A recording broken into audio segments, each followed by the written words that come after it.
It's a podcast from Steam Powered Giraffe. It's the Bennettarium. Oh, it's Super Bowl Sunday. Whoop-de-doo on the Bennettarium. Oh boy, Bennettarium. I don't know about sports. Oh. That's wrong note. All right, go team. Woo! Last time on Steam Powered Giraffe, the RPG. Oh. That's right. Actually, I'm not the narrator. David just stepped up. I forgot we were doing that. Oh no! I was standing in for David, but my announcer voice is different. There was a guest announcer from the Super Friends. I forgot. I had to get my dice tower in Can my... anyone see my face? I'm trying really hard, but I feel like no matter. I can see it. Yeah, this is an uncomfortable position, but. Is there any way? Our mic stand is too high for Does you. it That's really what is. matter that? I mean, No, it doesn't. It only matters to the people watching the video, so I'm gonna say no. I wouldn't sweat it too much, cause no, I guess my face is always gonna be nice and open. Everyone can see it. Where's that D20? So hard to find it in so many dice. Go sports ball. All right, I'll do a recap. Yeah, I'm still trying to find a D20. Last time on Steam Powered Giraffe. There we go. What happened last time? Ow! God, phone dropped on my foot and I have shoes on. Oh no. Gosh, what happened? Oh yeah, Hampy. Hampy organized a squad of robots and a human, and they went to the space diner on an asteroid belt, and wouldn't you know, a giant moonworm appeared. Little did they know their dice rolls would not save them, and Hampy spun out into space, and everyone was met with a terrifying explosion? Is that what happened? Yeah, I think it was an explosion. An explosion from what? Happy, basically suicide, killed himself for the good of the team. But he's not dead, as far as we know. And that's when we stopped, I think. And now, for the thrilling continuation of Steam Powered Giraffe. We don't have Citizen Worm. Citizen Worm. We don't have a consistent name. Citizen Worm. I don't know. I'm really bad at remembering what happened or what's going on. Rewrites. So I'll just follow along. You see that? You see that out there? All those fans are out there for you. They're only there for you. The bases are loaded. The football's ready to go. And the nets are primed.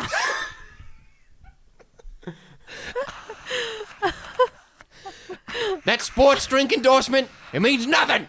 Nothing if you don't go out there and play your best. You see your teammates out there? They're nothing. You're the star of the show. You gotta go out there and win big. To win the big game. Yes, I understand. What happened? Where are we? Are we still on the moon? Who are you? What? Take my towel boy. Okay. Ew, it's sweaty. Don't sell it on eBay now. Here, I'll autograph it for you. There you go. All right. Waterproof. It's time for me to go out on the field. Here I go. Hey, Mean Joe. Mean Spine. You want a swig of my Bip Cola? No, screw that. I'm a robot. I don't need to drink. Actually, yes. Boy, if there's nothing finer than Bip Cola on a hot summer day when you're playing the footballs. Here you go.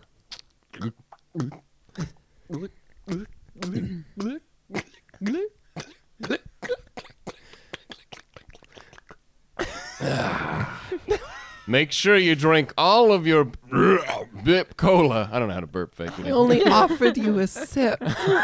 You drank it all. Here's your can. Make sure you collect them. There's a code at the bottom of the can for another Bip Cola. Well, thanks. This doesn't seem like a very smart. All right, I'm on to the field. Here, have a towel. And it's Gee, like, thanks, mean spine. I'm not mean. Who told you that? Was it Rabbit? Don't believe anything she says. No, that's my name. I'm Rabbit. I'm your sister, and I'm your biggest fan. All right. Well, stay off to the sidelines. Don't interfere with the professionals out there on the big field game Okay. day. Oh, if you also look out there, I'm also all the cheerleaders. I don't know how that's possible, but they got a chant for you if you want Yeah, to listen obviously. to them. I've played enough footballs to know. If you want to listen to that chant, All right, here we go. Just- I'm going to listen right now before I step out on the field. go, he's our man. If he can't do it, no one can. It's great that they're all laughing simultaneously, too. They must rehearse that. All right, here I go. Let me just grab my bat and my cleats. You really don't have to tell me this. I know how the game works. I've played a lot of football. All right, time for the ass slapping. I'll just turn around and slap my own ass. Well, I'm gonna get out of here because this is kind of getting weird. I'm gonna get my free Coke. Oh yeah, my left. Sorry, Bip My Cola. left ear went out. My Yeah. left ear also went out. Okay, hold on. I'm gonna go see if it's not plugged in all the Someone way. hit me in the head with a football. There it goes. Yeah. Ah! That's what I get for buying cheap cable. Yay. I'm gonna leave because this is starting to get weird. And all right. And like an entire stadium full of people is waiting for you. All right. Ass slapping?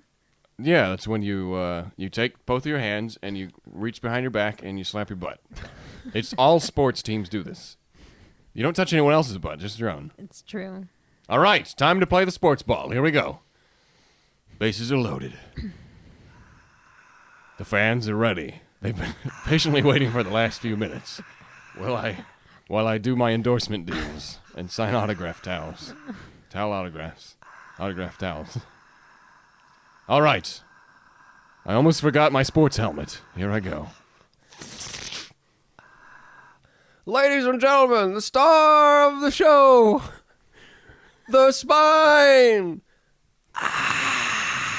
Let me just pick up my microphone. Ladies and gentlemen, you came here to see me win big, and win big I will.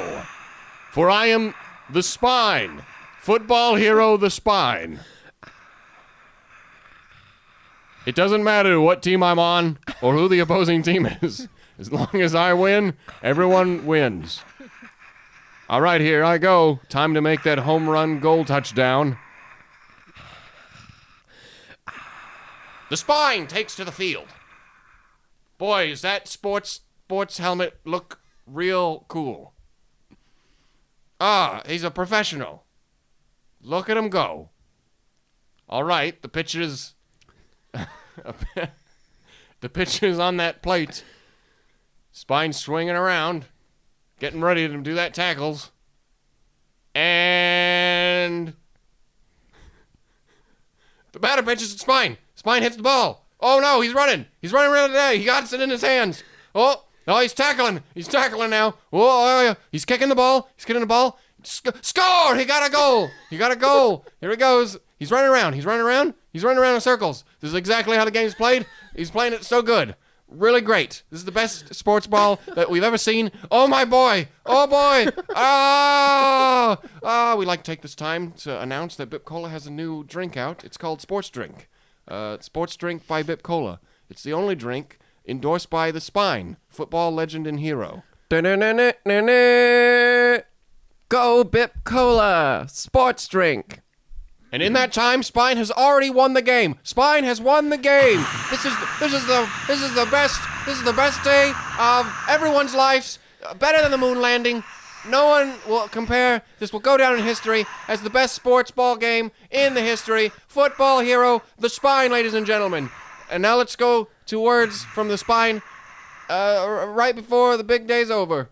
Spine, tell us how you feel. Well, it feels pretty great. We went out there. God helped me individually. He did it right for me. No one else. He smited everyone else. He loved me. He said, "You're my only child." Everyone else. Now.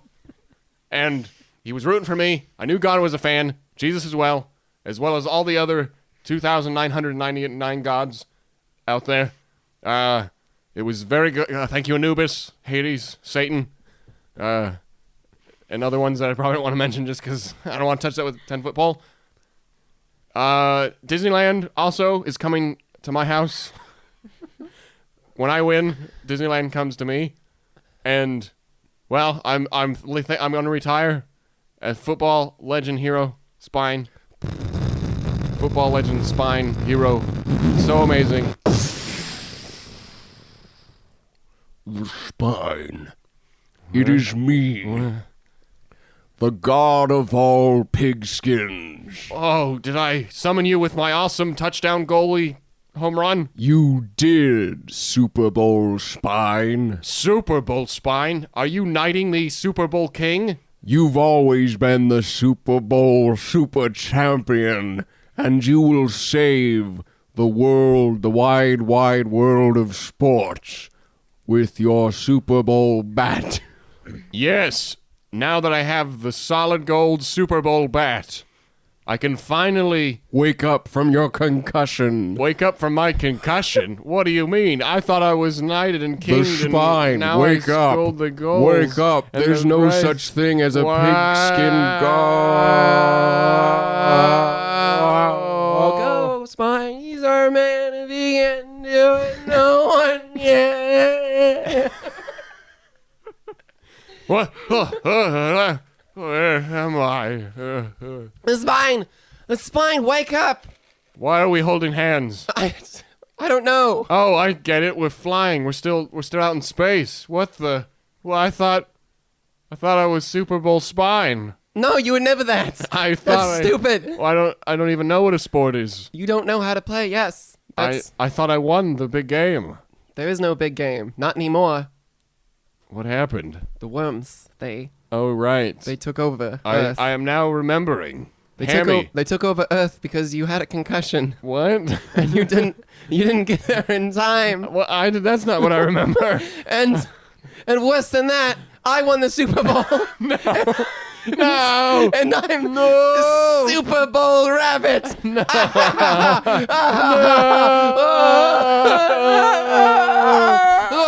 Oh, it's just me.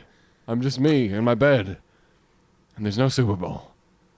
And no worms to be seen. Yep, just me alone in a bed. Wait a minute. I don't own a bed. Oh, no!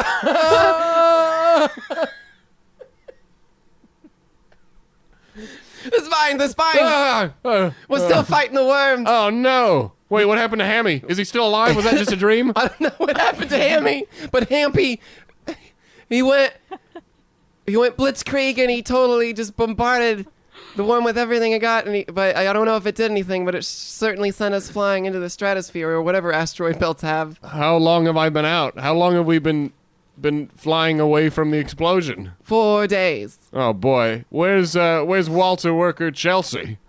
I'm right here Luckily we were all tethered to each other. That's helpful. somehow. And luckily, I had my Pachisi board, so we haven't been very bored. But we don't know our bearings. We have no idea where we are in the universe now. Does it matter? This is nice out here. I mean, We got plenty of Parcheesi for the human to eat. what about the Earth and the mothership? I mean, we failed our mission, so I- it stands to reason that we're all going to die. I mean, except for us, we're robots. So. You're right. Well, how much oxygen does Walter Worker Chelsea have? I'm at 25%. And- It's bad. It's and looking bad. How many hours is that? Let's see. You still got 18 hours worth of... Oh, okay. All right. Well, at least I got brought a lot my to reflect I don't know. on. Your oxygen tank is pretty giant. I brought my bugle, so we'll be able to play the funeral song for her when she dies. Well, there's no air in space, so I don't know how that's impossible. I don't even know if I have How are lungs. we even hearing each other? This is like these are like radio transmissions, right? Oh. Into our own heads. Well, obviously, the guy who edits this is going to add a bunch of radio static Yeah. And over and outs and stuff. Yes, obviously. Over. Roger. Over. Roger, over. Will our heroes find their way back to Earth? Will they ever complete their mission? Will Spine ever win the Super Bowl? No. And yeah, I mean, we'll probably forget about it by the next time the Super Bowl happens. I don't know. Okay, well, that's the end of There's our Super Bowl spectacular. Okay, there you go. We don't know anything about sports. That's actually the joke. We don't really care much for sport. Do you think anyone like saw the? I mean, it's not like anyone's watching. Not anyone's like following us. Like, oh my God, the Bennettarium, they're doing a sports episode. I can't wait. I don't think anyone's out there like, oh, they really like sports. Like, I'm hoping most people were like, they're just yanking our chain. Yeah. So here we are on Bennettarium episode 16. I am Isabella Bunny Bennett, and I play Rabbit in Steam Powered Giraffe. My name's David Michael Bennett, and I play the Spine in Steam Powered Giraffe. My name is Chelsea Penyak, and I play a Walter worker with Steam Powered Giraffe. It's a little cold in here, yeah? Little. It's getting kind of cold. I'm going to put it to that, and we'll see if that's better. Wi-Fi thermostat, so I can do it from the table. So yeah, what's new with everyone? We haven't done this in a week. We don't have a guest today. Do we do guests? Do we call them guests anymore? No, I don't know. We just have extra people. That's Yeah. a guests. I mean, we did prod Alex for answers or ask him questions. So. That was interesting. Yeah. This is the standard formula. Just the three of us are Just kind of hanging out. Nothing really has happened to me much since the last podcast. Except I mean, all of us have been rehearsing for the new Steam Powered Giraffe shows for 2017. Yeah. Which our first show of the year is February 18th. Mm-hmm. Here in San Diego County. I think it's up in Escondido. Does that still count? Oh, yeah. I'd say it's San Escondido Diego counts now. as the San Diego area. Yeah, it's only like 20 minutes from where we are. So We'll be performing in their center theater and the Performing Arts Center of Escondido. California Performing Arts Center. It's a weird something name. like that. It sounds for the backwards. when you performing read for the it. performing arts. But you can find that on our website if you're interested. You're in California. You want to Southern California. You want to see our first show with Brian Barbrin, who you probably saw in our free video episode we had on YouTube, or it was one of our podcasts a few weeks ago, back in December, I think. Mm-hmm. And he's Zero now. That's his robot name. So check him out. I mean, most people are listening to this know everything about Steam Powered Giraffe. But I think VIP tickets are almost sold out, if not already. Oh. So you might want to check. We have a goodie bag that we're putting together consisting of a postcard and some prints and a special VIP button and other such things. And plus, you get VIPs for that show. You get to sit in on our sound check, so you get to kind of see how we kind of run through the cues to cues and stuff, and see all the technical stuff that goes wrong and all that. And it's pretty fun. We do that with the shows we put on in San Diego ourselves. And the week after that, we're going to be in Washington, up in Everett, which is close to Seattle, at the historical Everett Theater, and that's a fun show as well. Nice, the oldest theater on the West Coast, actually. Wow. Yeah, so that's why they can call it historic. Yeah. It's a nice theater. So yeah, we'll be hitting the West Coast for I guess within a week's time Yep. after the 18th. Some more shows on the way. Some have been announced, like we're going to the UK again, I think in August. Mm-hmm. Which is going to be fun, and a few others are springing up, but the new show is coming along nicely, and we've been focused primarily on that, so it's the first iteration of the act with Brian, so he doesn't have a bunch of songs to contribute right now, but just like Hatchworth, that will change over time, so we're gonna get him some tune skis to Oh yeah, to we're take already lead working on. on it. Yeah. But for right now, we put together something special that we're going to tour with that I think more than makes up for any of his lack of... Yeah, with that lack of songs. You know, when Sam joined, he already kind of knew most of our stuff because he was drumming for us. So, he actually already played bass, even as a drummer, on a few songs just for fun. And it was less of an undertaking to kind of move him into a position, kind of replace all of John's Right. work on stage. But at the same time, Brian, He had to come in with nothing. and just we're work asking from a lot more. scratch. We're asking a lot more of him too. Like the set's a lot bigger than back when Sam did it. And I want to say Sam's first show, It was Yomicon. and I he think. did have one of his own songs at that point. I think he did Hatch Fever. Yeah, but with that one, he'd already played the songs. He just had to sing some different harmonies. So that's what we focused on in that month between when he first started. But I think we're in a much better place because we only had a month between the last John show and the first Sam show.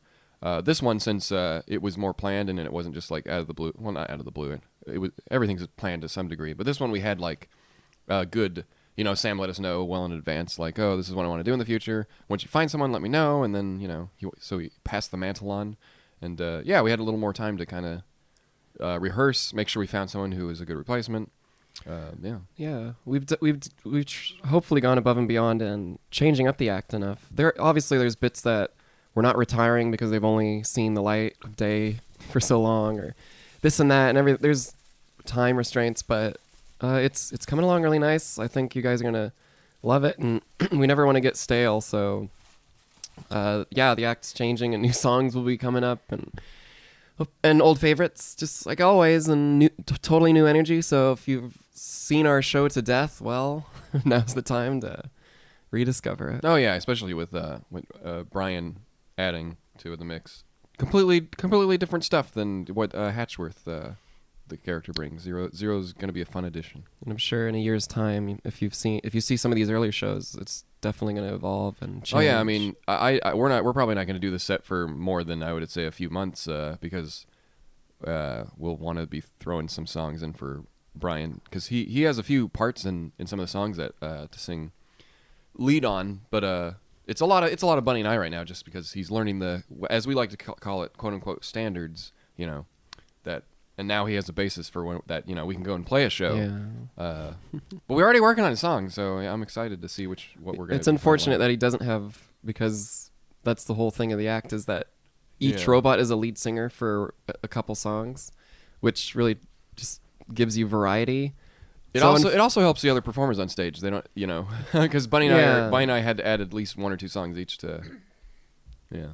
So it's unfortunately it's Spine and Rabbit heavy. I don't know if it's unfortunate, but if we had our choice, we'd totally have given him all the songs in the world. But it's It's a good starting point. Right. I mean, he would be game even if we did like have his own solo song. But also it would be, I think at this point it would have been like we would be creating a song just so he could have a song. Whereas we're already working on songs for him, Right. so we might as well just when they're done. And he's we'll do worked it. so hard. We've had right now. It's like now that things are starting to clear up. It's like, oh, should do a song like, but. Yeah.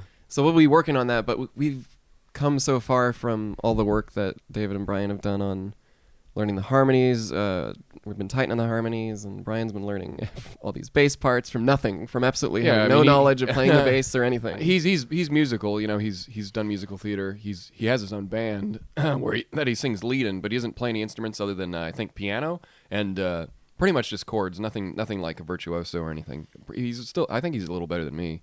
He's better than me.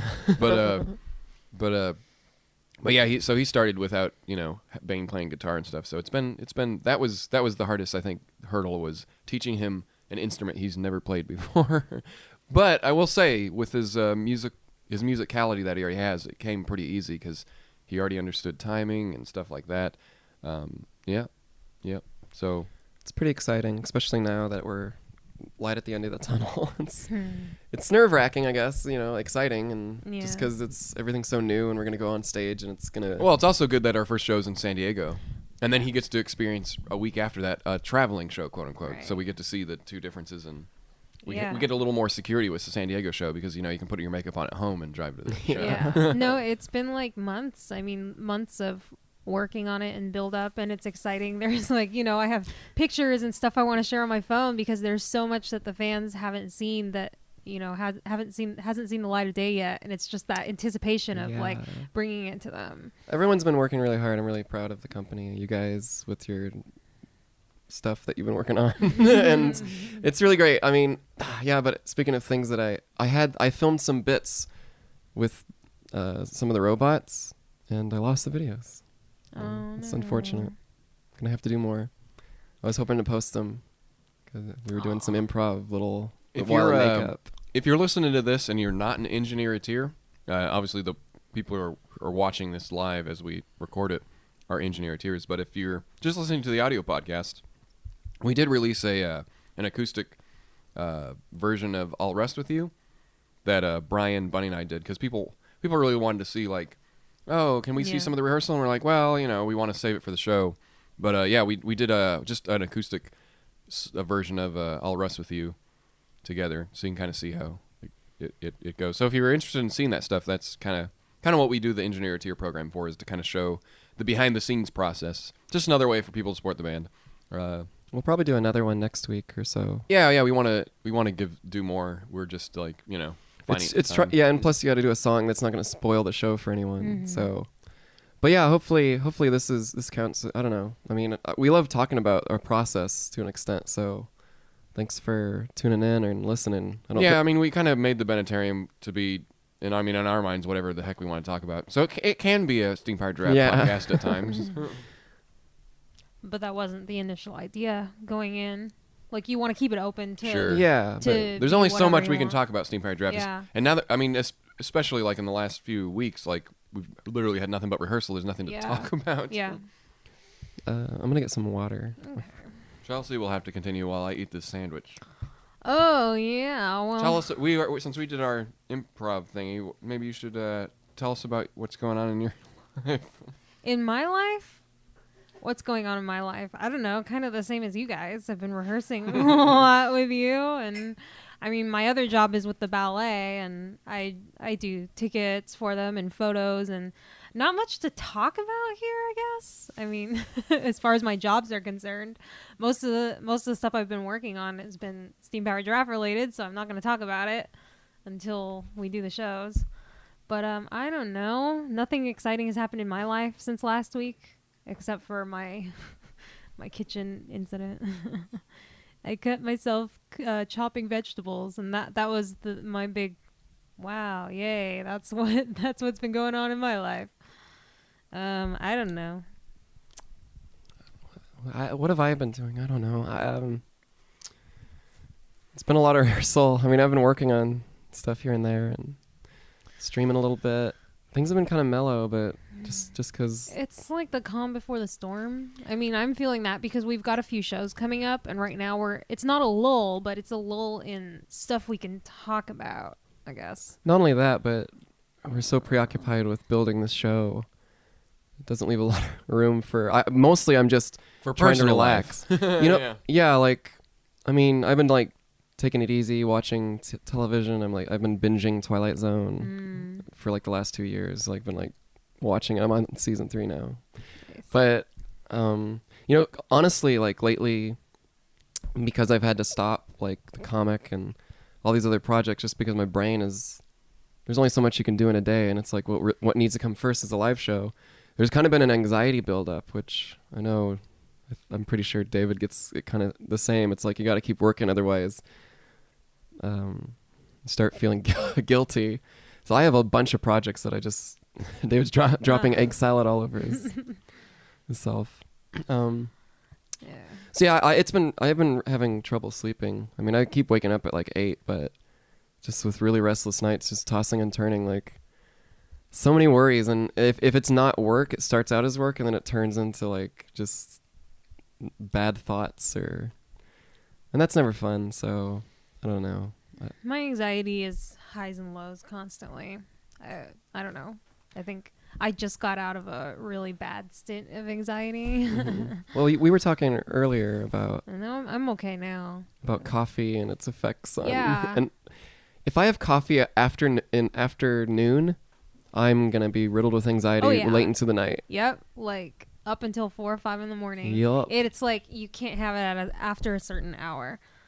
But It's weird. Like I can't even stay up. If I stay up until 4, I'm a mess the next day. I just don't have the energy I have, and like I've been cutting back on my caffeine, and I noticed that I've been going to bed earlier and earlier because I just cannot get through the day anymore without caffeine. Yeah, I can't remember if I actually said it while we were recording last week or not, or if it was beforehand. But yeah, I like a couple weeks ago, I skipped caffeine for the day. You know, I usually drink coffee or tea once a day, but I skipped a day and I got a really bad caffeine headache. And I was watching a lot of TV. You know, I wasn't doing anything to make it better, so it ended up a migraine in the middle of the night. Got super sick from the migraine. And ever since then, it's been like 2 weeks, and ever since that migraine, I've been too afraid to not have coffee during the day. So I've been drinking a lot of coffee and tea, and I know that's bad. And it's like you have to wean yourself off, but then, you know, you're afraid of, you know, going through that horrible migraine suffering again. So it's like, when I hear people complain about it, I'm like, it's just so alien to me because caffeine's not a part of my life. So, and if caffeine is a part of my life, it's because I accidentally drank caffeine and then and then I have anxiety. It's been like almost 3 years for me now, but like I intook caffeine before that, not in as great a quantity, and didn't have as much an effect on me. I would still have restless nights if I drank it too late in the day, but you know, my problem is just I don't have any energy because my body's not doesn't have the stuff that I was used to. So like when I get up in the morning, it's like I don't want to do anything, like absolutely nothing, unless I get that surge of energy. So like I can take a walk and stuff and kind of get to that point, but like just to get that sleepiness out of my head, like just having some tea or something jump starts it. And that's just I mean I think like maybe it has something to do with like the weather and allergies too, but it could be so many factors. I mean I get that too, and if I don't go hiking in the morning, like that day never starts. It really doesn't. Like it I mean the shower helps a little bit, but for me it's like it's less about like, oh, I'm gonna wake up and then I'm gonna do something that's gonna make me awake. Like it's usually a very gradual being awake. Unless I go hiking, then by the end of the hike I'm tired, but then after that I'm feel right. So for me, my day is pretty much like a plateau, and I don't have highs and lows. I just have a very consistent stream. Yeah. And I don't feel like I have as much energy as other people, but I feel like I can sustain the energy longer. That's what it feels like in my, like compared to like other people that have caffeine and stuff. Sure. Like I don't crash after a certain while. It's like I can stay up till 3 or 4 if I absolutely want to, because I don't know. Didn't expend energy. Well, yeah, because I feel like I like my what's the, man, I'm not thinking about a metaphor. My sphincter for putting out energy. Good. Good metaphor. The valve for putting out energy. Yeah, I mean you've developed a habit that works, and if you strain from that habit, I know you've. But also, I'm not on a drug. So let's I mean caffeine is addictive. But I think we were talking about this before too. There have been like not studies, but you know there has been evidence that hormones have a say in like, you know, how well you can cope without caffeine in your system. Sure. I mean, I've noticed that for myself. It's harder for women, I know, but that's the thing. Like everyone's mixing pot of hormones is different, so everyone's going to be affected by caffeine differently a little bit. And caffeine honestly gives me heavy anxiety, which if I do it like right in the morning or right when I wake up, it can actually help me like just plow through like so many things. Like part of me like waking up at 8 is like having enough time to do all these personal things, exercise, all this stuff before I sit down and work. But sometimes if I wake up at 9 and I can't get going, then it's like, okay, now it's noon and I'm finally awake. Yeah, no, it really is like a tried and true. Like I've noticed that. It really is just like the earlier you drink it, the less anxiety you'll have to deal with later in the day, at least for me. And if I ever want that feeling, I just make like decaf, like something, and that usually helps. Yeah. Oh, all I'll say is I've been caffeine free for years, and it's great. Well, I don't get no headaches. I don't get any. There's no withdrawals. There's nothing. I don't really have a recollection of going off of caffeine since it's been years, but I do remember it being hard. I think it might have been in college. It's really hard. I've done it before. I've been caffeine free for months at a time, and I always stumble back. It was easier for me though, because I hate coffee and I don't like tea or anything that everyone else likes. Yeah, see, basically. I like all that stuff. So, So- when you're also drinking it for the taste and just enjoying the drink, it's hard to get yourself off of it. The only thing I stopped was soda. Yeah, so And that's where I got any caffeine Yeah. in my system. Especially when your options become a lot more limited, because it's like, well, I can easily like wean myself off of caffeine and just go for decaf drinks. But when you like things like boba, milk tea, and that, your options become so limited. Like no one has decaf However, options. But once you're off of caffeine, it's not in your system anymore. You put just an ounce of it in there, and I mean probably even less than an ounce. But then it's like for me, Yeah. it's like your body's not used to it. It's like, what are you doing? Yeah. What did you put in me? And your body freaks out because it's not used to it, and I guess Sure. it's like. I guess to be fair, I was I was doing good. I was really like off of it before I started traveling with Steam Powered Giraffe, because I started relying on it as a crutch when I'm like, oh, I'm really tired and I'm at the airport, I want to wake up. So you slowly get back into it when you're like on the road and you're trying to get through the day, a long day in makeup and stuff.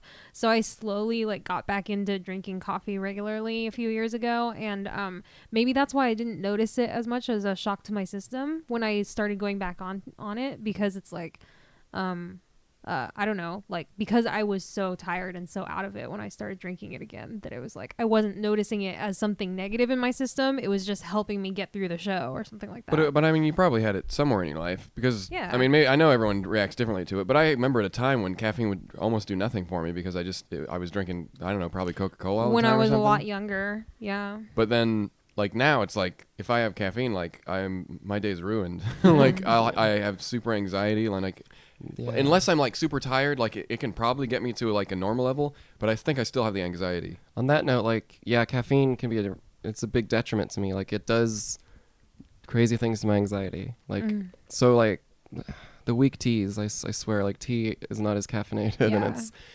and it can still give you that punch, but it never leaves me feeling like anxious. Yeah, like I'm drinking coffee right now, but I haven't in a long time. I've been drinking tea every day, and yeah, every once in a while I'll have a coffee if it's convenient, but lately I really realized how much better tea is for my system and my brain, so I'm like, I mean, I had a sip of, I think it was one of your black teas before, and I mean, I was up for way longer than I a was supposed sip? to be. Oh my gosh. And 'cause I don't think the anxiety was like terrible, so I don't think it was a placebo effect. I was definitely reading something. I think it was like some comedian's Twitter. I can't remember the name, but I just remember what they said is like, it was like one of the biggest things you can do if you suffer from anxiety and depression, because anxiety often leads to these bad thoughts that gets you into a depressive state, is to cut down your caffeine. It's like such an obvious thing, like, more exercise, less caffeine, a hell of a lot more water. It's like, Yeah, and I mean, I associate caffeine with anxiety. And like if I'm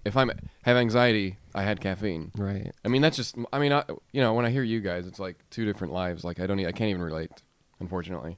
Well, I think there is a sweet spot where it works. Like when I just have some in the morning and everything's fine, I don't notice it. Oh, but yeah. it's very easy, depending on how you feel, like to jump into those bad habits, especially if you're flying around the world or anything. I mean, with it time does zones work. changing. It works amazingly sometimes to just like wake you up and make you be able to be productive when you're tired, and that's also why it's hard to quit. It's addictive because it works. It's a drug. Let's just Yeah. put it that way. Well, it is. I think everyone has their vices though, and like I don't know. It's basically if it's not hurting your life and you're doing, I don't know, you're doing fine, I guess that's not a big deal. But if you can improve yourself and you want to, and it's a detriment to you, then you probably need to do it. But only you can, I don't know that. Yeah, I mean, So- once you, I mean, obviously everyone do you, whatever. But like for me, when I think in college, like it was just one of those things I wanted to try. Like and then once I lived with it for, I don't know, a few years, it was like there's no way I would go back to before, just because it was like it just makes, like, I can't imagine having to deal with that in my life as well. I know it seems like it's not that big a deal, but for me it is. Like, it's the little things, like, if you don't have to deal with your energy levels being all over the place, or like Yeah. I don't know, maybe, I mean, I feel like part of having caffeine is the hard part of waking up in the morning is because of caffeine as well. Like I mean, everyone doesn't want to get up in the morning if it's too cold or something, but But I feel like on caffeine, like it's because you had a whole day where you were maybe fueled by caffeine. I'm not gonna say one drink of coffee or something's gonna do that, but there are some people who drank it through the whole day or something. And Yeah, that I can't do. And then it's like, well, then you're coming down off of that, and like your body's it just relies on it to go back up and to get to that place again. Because I mean, it's not that your body is like it's craving it, but it's also it's trying to stabilize to it, and eventually it's like your normal. Where my normal off of coffee is someone's normal on coffee, and that's how I feel about it. And yeah, it probably takes a long time to get to that point, but I feel like I remember that feeling the same. Like I feel like I'm not any less energetic because I'm not on coffee. I just don't have the highs and lows, right? So I feel like my normal is probably someone's normal on coffee, except their normal is like this, but then they have these spikes everywhere, and I don't have spikes anymore. I don't know. I guess it's. I don't know. I'm not trying to be an advocate. For Dump the caffeine. I haven't done enough experiments on it. Other things can dictate your spikes in energy too, like medication. And Of course, stuff. yeah. I don't know. It's gonna be interesting because I've been cutting back on caffeine except for today, but oh well. I felt like I wanted it. Well. I just got up in the morning. I was like, I have to do this podcast, and how am I gonna get out the door? How am I gonna do it? So I hate that it comes to that, but I don't know. I guess it takes time. Better than doing like Coke or something. I don't know how how much of it is just me and my chemical makeup, and how much is who caffeine. knows? I had to experiment and see, but I guess we talked about maybe the topic that we might want to talk about earlier, and maybe this segues into it somehow. But like, I don't know. A part of like getting into your 30s, I think, and kind of dealing with yourself for enough time. And maybe I'm at a disadvantage because I did transition, but I think it kind of made me, at least I was still exploring myself, and I kind of see that how my body works and how my mind works a little bit better. So it's kind of like, definitely caffeine is a detriment to me. Like, it totally makes me like super high anxiety, and my brain goes in a zillion places. It can be great when I need like to brainstorm, but honestly, I can do that without caffeine. Like on a good day without caffeine, my creativity can just explode, and so it's like my highs and lows are also dictated by whatever the heck is going on in my brain, and I'm undiagnosed. But I mean, I'm pretty sure there's something in there, and I have new insurance, so hopefully I can figure out what that is. But There's the creative thing I can definitely relate to because for me, like I'll have highs and lows with. I mean, energy levels is one thing, but I think for me it's more the in 1 hour you feel like super productive, life's great and stuff, but then the next hour you're just like but life sucks. And it's not like it sounds like, oh, that's extreme highs and lows, but it doesn't feel that way to me. It feels like a lot of it's wired in your brain to basically like don't be happy for too long. That's what it feels like in my head, rather than the circumstances really making. Because most of the time it's not like it doesn't matter if something amazing's happening.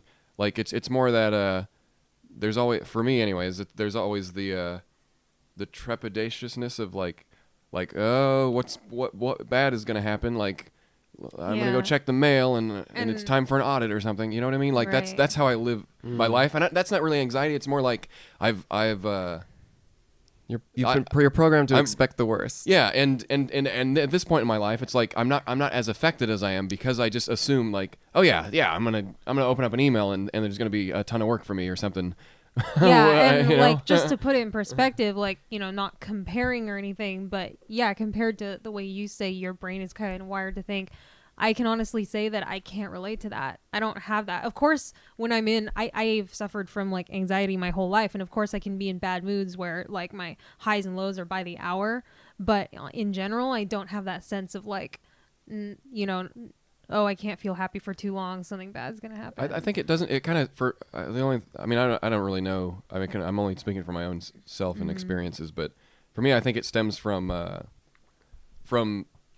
trying to prepare yourself because I don't like feeling like when something really big and terrible happens, I don't like feeling out of control. Sure. I like feeling like I'm ready for this. Yeah. And I think that's what it stems from. And that could be a detriment to someone like me, but yeah, I don't really get guilt for feeling like I'm having fun or anything.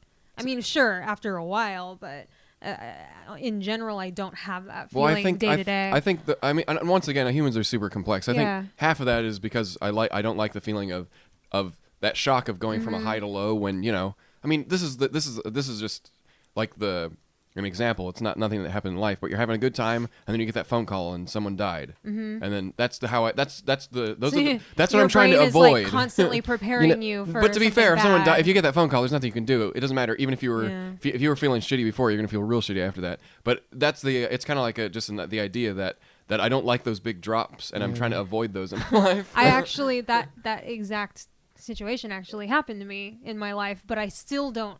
Like, even after that happened, I still don't live with that feeling of, like, needing to prepare myself. And I'm not saying that's good or bad. That's just how my brain is. I can't say that I've actually gone through something that's that big. Yeah. But I feel like, well, for whatever reason, maybe that just You're growing prepping up. for the worst. Yeah, I'm prepping for the worst, and Yeah. but it plays into a bunch of stuff. But also, the other half of that is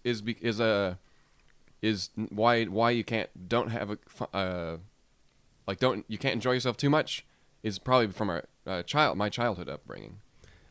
I was gonna touch on that. That's that's kind of where I was going with the whole, like, I don't have that same feeling, because I knew that's where you were coming from.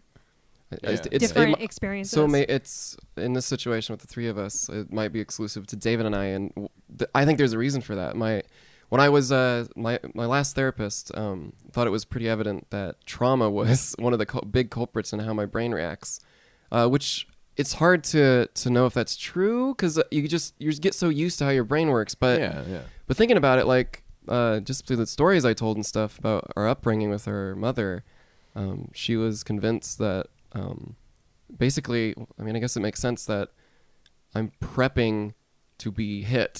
I'm prepping. And that's the thing. Our mom was bipolar, and you know, and that would flare up sometimes, and she could change on a dime. She could be the most wonderful mother ever and super loving and having a good time, and then boom, like, you don't have to do anything. There's no consistency with it. Like, something that didn't upset her before that you did would get on her nerves, and I'm not talking like just day to day. Oh, she's irritable. It was so drastically different. It definitely was her bipolar disorder. Yeah, and I mean, as a kid, like, you know, kids aren't dumb. Like, we're dumb because we don't know what it's like to live in a family that doesn't have that. But even as a kid, you're trying to figure out, okay, what did I do wrong? Next time, how do I stop this? But at this point, it's like, when you live with someone like our mom, it was like you could not figure out what happened. You can you're do just to like, stop it. but at the same time, you're conflicted because you can't be like, it's not me, but it can't be them. And you're trying to deduce. It's a survival mechanism. Yeah, it's ingrained in us now because we were raised to question everything because we had no answer for why this was happening to us. What could we do better? Yeah. But everything terrified us. Like, getting poor grades was like, if we had like less than an A- or anything, it was like a death sentence. We'd get hit, we'd get like beaten, but other times when we brought back a low grade, it wouldn't happen. And I mean, I unfortunately, it's like,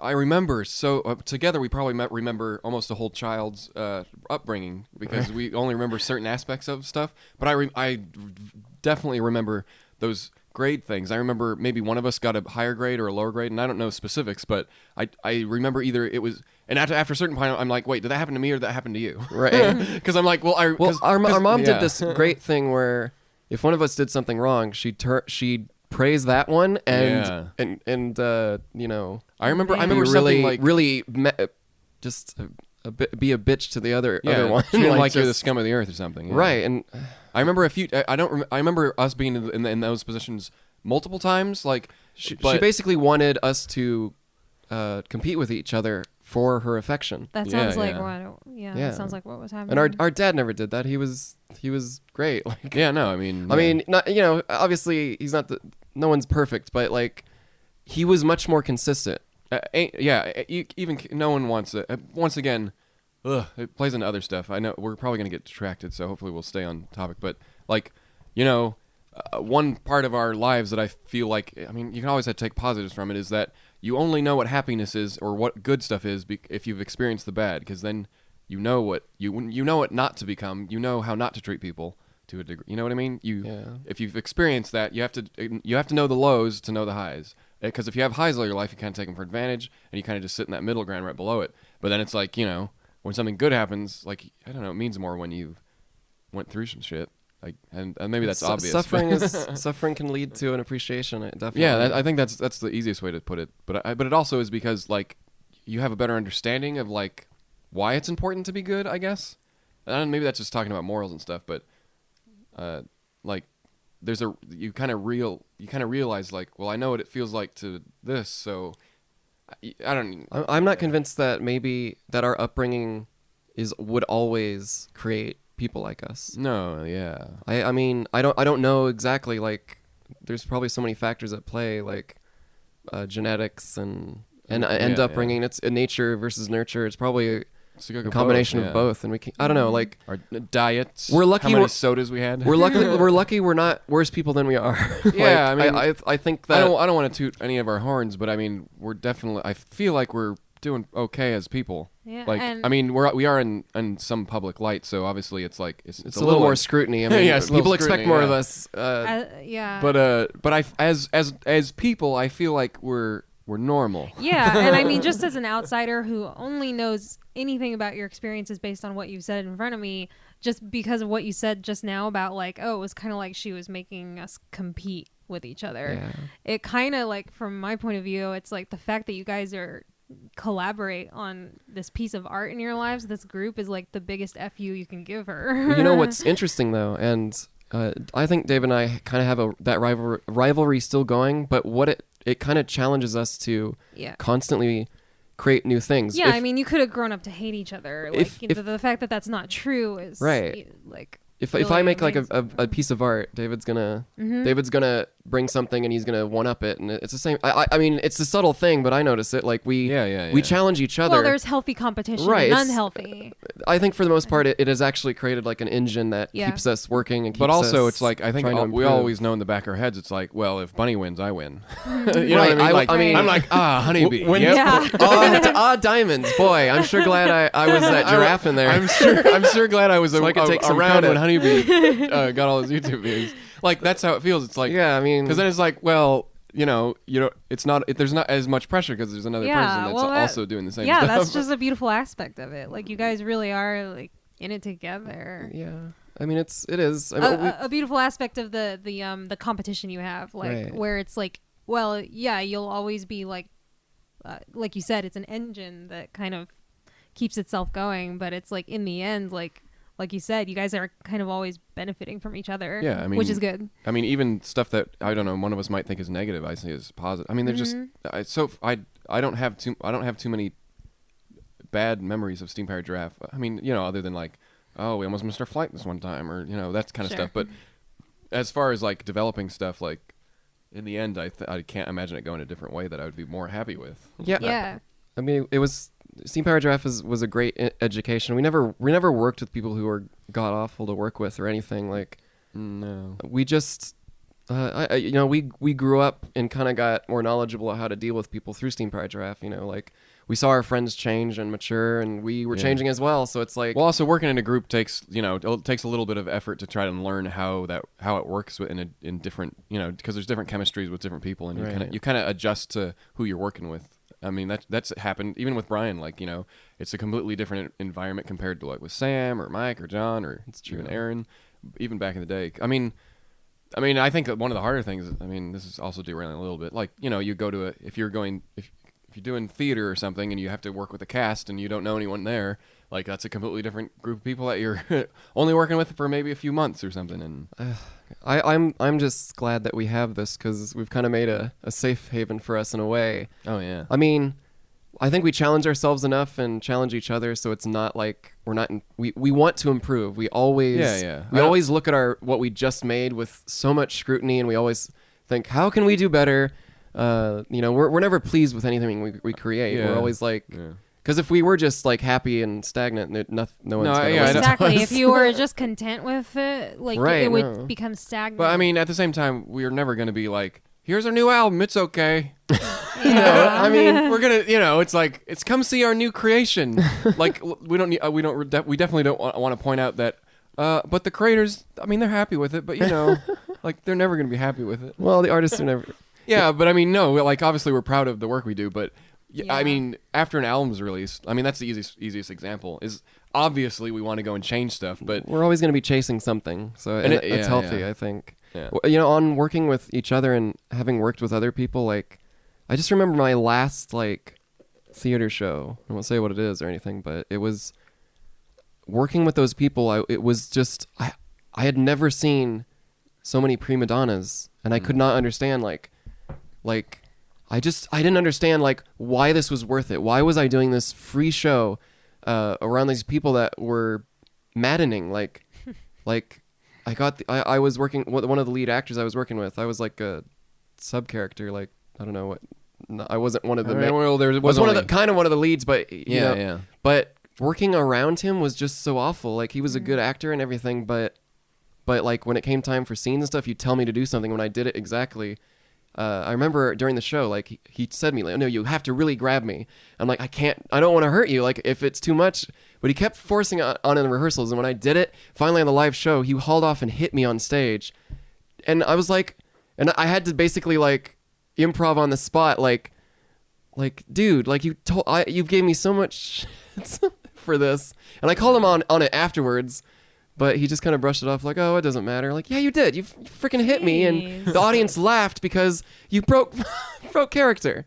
That was just like one of the many issues with like that cast was so filled with so many prima I mean, donnas. yeah, I mean, I that was there happens, I was there to unfortunately. work and not. I grew up in that life. I know what it's like being surrounded by prima donnas. It's. I mean, it happens, unfortunately, Yeah. even at that higher level. It's not like, I mean, high school is one thing, college is another, community theater, whatever. I mean, it just exists everywhere. I mean, even when I had, but once again, it's like, where are you working? Like, there's also another thing. Like when I worked at, I can't even say this stuff, but I worked at dinner theater for a while, and like any of the people, there's a few people that stand out to me, like, wow, these are real nice people, and they're doing it because it's a fun thing, and then there's the people who are. I don't know what the word is. How do I insult people but nicely? Like they're it's obvious like you're not happy with where you are in life, and now this is where you want to control stuff, and I felt like I'm here to work and you're here to feel better about yourself by making, I don't know, like just a power play thing. yeah, and it's like, oh, come on, like Actors' personalities Saint Saturday Night Live can be very very Yeah. grating. Some actors can be really hard to work with.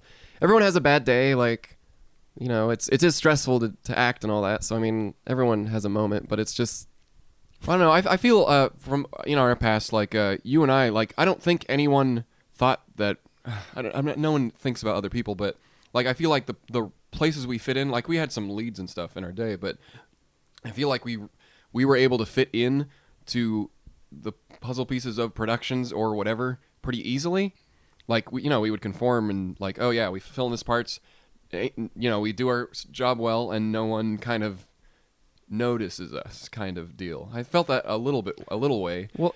But at the same time, then when we actually showed like as a more of a like in charge kind of thing, then I feel like maybe we shown a little more, and people don't like that.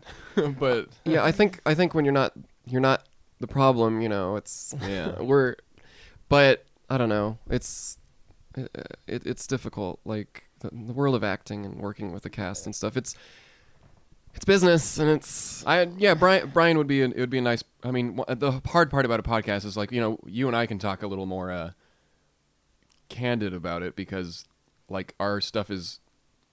I mean, I haven't done stuff in years now, so it's been like ain't no one gonna be like, oh, they're talking about this person, and Yeah. like, yeah. well, Brian's like already in stuff, but I mean, everyone goes through that kind of stuff with acting and stuff. I don't know, and it's just the same as with any job. yeah, pretty much. It just I unfortunately, but the reason we brought this up and derailed a little bit is because with Steam Powered Giraffe, we kind of have a safe haven where we are among our peers. Anyone who comes in here kind of has to come. We all have to be on the same level to a degree. Otherwise, you kind of fall by the wayside, which has happened in the past. But we are kind of challenging each other, and I mean, you'd kind of adjust to who's in the group, and we have a pretty open environment here. If someone wants to Yeah. bring something to the table, we always like encourage it and stuff. I mean, that's not to say that we don't criticize or critique. I would say criticize. We Yeah. critique it, but I mean, you can't ask for better working environment. We over the last couple of years, last 5 something so odd years, we'd really have tried to just perfect creating a very comfortable, welcoming environment, just because there were very stressful times for this reason or that reason, and everything that we were going through, be it financial concerns or act concerns or performer concerns. It's like for the last couple of years, it's been pretty mellow, and I think it's been really it's appreciated by everyone involved, just because Oh yeah. everything that we have to do, it's like you just want to come to work happy and enjoying the people that you're around, and Yeah. yeah. I mean, like Camille and I, if we wanted to pursue more like performing arts stuff because of our past dance training, without Steam Powered Giraffe, I'm sure we could find something similar to this. But like, it really does feel like we hit the jackpot in terms of like, this is an environment very similar to how we grew up, except, because like our company is small and close knit, and yeah, it's a company of like 30 dancers, and half of them have settled down and created lives for themselves here in San Diego, and they're here for the long haul. But the other half of the company rotates constantly every single year. So it's kind of like that was like a half and half, and this is like the best of both worlds, or I don't know how to describe it, but like this is very much like the environment of Steam Powered Giraffe and the creative group is very much what we grew up with and what we're used to. So like, I don't know, it's like the perfect job for us in terms of continuing the performing on stage and scratching that itch after retiring from like intense professional dance. And working with you and Camille, like, I mean, I feel like even within the last year or so, we've definitely grown like how to work with each other too. Like, it doesn't feel alien anymore. Like, I mean, obviously, because before, it's like you're filling in for a role that other people did, right? But now, like, since years have gone by, you've created lots of content right. now yourself. When Camille joined, we hadn't even introduced the ballet to the act yet. It was basically a merch position, and even that we were happy to be a part of because we were still like on stage and interacting with you guys, and it was really fun for us. But like as the years went on, because of our past talents, we've integrated ourselves more and more into the act and contributed to like helping you guys put together the dance. And I mean, it's always like I always and- imagine like, oh, it'd be cool to do this, but you never want to force people to do it. But at the same time, it's like it's basically worked makes out sense. like it's worked out so well for us, and like I don't know, maybe past Walter workers have been a little less at ease on stage, but for us, like, every time you throw something at us and you're like, oh well, now we're gonna have you in this thing on stage, and now you're gonna be like more and more into the set. The bits that you do in between where you fix the robots, that's kind of the extent we had other people do, and even that was a lot for some of them. Yeah, when we started working on the dances, you would say like, well, I hope you guys are okay with more stuff to do, and we were like, absolutely, like we want more to do. We want cool, less because time now sitting backstage. you're on stage more than half the show now. Yeah. I mean, I think that's it's been a slow evolution, but we are more than happy with that. It's always a good thing to hear. I think that's what everyone in the band wants to hear is like, it's a nice feeling when you ask for something and then someone's like, okay, and also how about this? And that's like the best thing to hear, because if everyone's just giving their minimum or like saying they can't even do the minimum, like well, also you don't want someone to be doing it for you.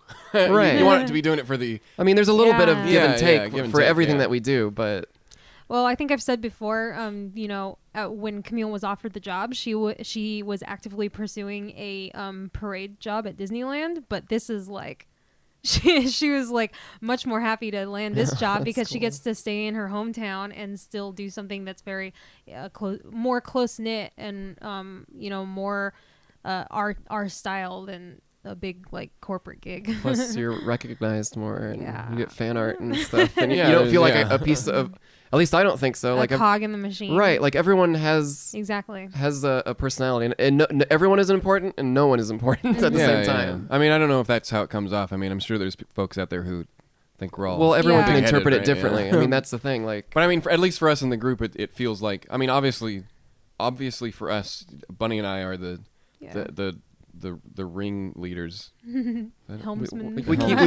we keep it going. Yeah. but and because I guess it was the right idea, but we want to like shine the light on people. And we've always done that. Like, like even Mike Michael Reed with his guitar solos and stuff. Even when Matt Smith did it for about a year with us, drum solos and stuff. I mean, I'm you know. very slow coming out of my shell with things that I don't have experience with, but like even when you asked me if I wanted to lend vocals for Vice Quadrant, that's the first time I'd ever sung in my life. And even though it was like really nerve-wracking, I really enjoyed it because it's something new that I could put on my resume Well, I or like list that or whatever. too, It's like because- I might be kind of nervous at first, but I'm pretty much always willing to tackle anything No, that I mean, we want to try. Yeah. And then later on, Camille, we weren't really sure if she wanted to contribute to the Marshmallow World. But I mean, yeah. and it's not like someone has a solo. It's because for me when I first It's thought it, I was like, well, experience. hopefully before she said agree to it, I was like, well, hopefully it's like an experience that's like it's not asking too much, Yeah. but it's also it's fulfilling something that she would never have done Exactly. otherwise. No, yeah, that's what it feels like. Like, I don't know. It's just yeah. fun to do new things that you haven't done And also, before. I really like that we have the female voices on there too. Right. I mean, It's- because we have Background. Bunny and stuff, but Yeah. we're adding But, voices that we've never heard yeah, before. I don't have the Chorus. same range as Yeah. a cis woman, and hearing that it really captured the old-timey The old-timey feel that we were going Christmas for. I mean, we did song, that yeah. a little bit on what was it? Suspender Man and other Suspender Man. things, because So- we had 'cause, some yeah. other little ladies that we worked with come in, and they weren't singers per se, but we got a decent performance out of them. But you guys nailed it, and it was. Oh, that's nice to hear. I mean, it was. I don't know. It was great. It sounds amazing. I love Marshmallow World. Yeah. My only regret is that it didn't come out sooner because of the timing. But Yeah. Yeah. hopefully people. I think in the next year. Hopefully, I hope that people We'll just release it again really- for. Yeah, I mean, I hope people really appreciate that Re-upload song because I love it. Like, it was such a great idea, and it actually was Camille's. That's all thanks to Camille yeah. because it's her favorite Christmas song, and we introduced it to David. So. I mean, I've heard it before, but it was like, oh yeah, I've heard this one. But then I really got into it once Camille, and I was like, oh, but I actually like this version. She liked a different version. Or whatever. What but- was Yeah. interesting in creating it is that we're all very. That when so many people are passionate about something, it really just shows like that we kind of all liked these renditions of this song, and we were trying to make it old sounding. It just came across so much better, and it kind of feels to me it just kind of shined a light on what's possible this next year. Yeah, And I mean, Yeah. it is obviously is already a song that exists, so there's only so much we can do. Sure. It's not like I'm sure some people are expecting like, oh, this isn't like a real this isn't like a proper Steam Powered Giraffe song. Like they should have done something else. But everyone will have a critique. Oh, it as sounds, far as, you know, like, as far as like a Steam Christmas Powered songs Giraffe. go, that was like the best choice. though. I mean, I It don't. was such a it's a Non-secular. lovely song. I don't. Very- There's kind of I don't know the balance of like how do you make something Steam Powered Giraffe without deterring it too far. I don't know if there's a way a way to do that, but It sounds like Steam Powered Giraffe. to me. Yeah, me It's- too. it sounds like we did a Christmas song. Like that's all it does. yeah. I mean, anyways, if we wrote a Christmas song ourselves, I'm sure it would sound a little. It'd probably be more Steam Powered Giraffe, but I don't have any ambition to do that kind of stuff. Well, we have derailed from the troubled upbringing, but Troubled yes, upbringing. what we've done in the company is built ourselves. I don't know, a better So, life, I want a to safe happier haven, life. but yeah, we've given. We kind of realized that we're not going to be happy doing anything else. No. So we fought for this, and we fought for it for so long. Like it feels like yeah. I don't know, like we just can't let it die. We can't. I don't. yeah. I can't stop working. Like Well, I'll never be happy I mean, if I stop. Yeah, and if I think about other stuff, it's like I mean, even if we had some like nice stuff, like you see like I don't know actors and stuff who get to do TV shows and stuff like they don't get half as much fun out of it as probably we do. Sure. Because we have like a community and like we're still small enough that we can kind of interact to a degree. I mean, obviously the podcast and stuff, but like we're always in it. Whereas someone who does like a TV show or a movie, like they do their craft for like a few months and then they're done and then they go and move on to the Yeah. next project. And like this, we get to. I mean, yes, we are portraying the same characters, but I feel like we have a lot of variety and. Yeah, I mean, my character's yeah. evolved and changed. Sure, so that I too, haven't yeah. really gotten bored with. I'm still discovering things every show. Well, we created the act. I mean, originally, I remember Bunny and I when we were doing summer camps for kids. Like we were doing pirates. Like it was all improv stuff, and we would like play songs with a guitar. Like I don't remember what we played, but we do a lot of. We do a lot of like stuff remember with the pirates songs. and stuff. You were like, "That's where the horse came from. That's that was where the Cowboys. horse came from." That was a cowboy, and then we did the pirate song was, "If you wanna be a pirate, you gotta say yar, yar." I can't do this voice any longer. But back in the day. Yeah, no, but that was kind of the start of Steam Powered Giraffe. Like, I mean, I think we were pretty good with kids. Like, literally, the camps would be, because we didn't have an act. We weren't like, oh yeah, we got a pirate act. They literally said, oh, can you come and do, I don't know, pirates? And so we rehearsed. We just threw something together, and it was and we perfect. just kind of relied on. And I'm not gonna say it's amazing, but it definitely felt like this is what Steam Powered Giraffe kind of started from. Well, the thing that I don't know, like the kids, they know you're acting and they want to throw you off, but we would go to the point of stressing ourselves out, keeping that illusion alive, because we would just keep coming up with stuff, like, because they would ask, like, well, why does your guitar have like a tuner in it if you're from or just stupid. And we just like make up an excuse, and I picked it up at this. Like, even adults like picking up their kids at the end of the day, like you would ask, because they always want to bust down your fantasy, and I'm like obviously it wasn't like, this is acceptable to see a preamp on a guitar, and then I'm like, well, this is I don't know what year it was. This is 2006. Like, we picked this up down at the store, but we're from the early 19th century. And people ask, like, how'd you come here? And it was like, how'd you get here? Well, there was a time vortex, and we. I don't remember my character. I think I was Southern. And then we took an Uber. That was before Uber.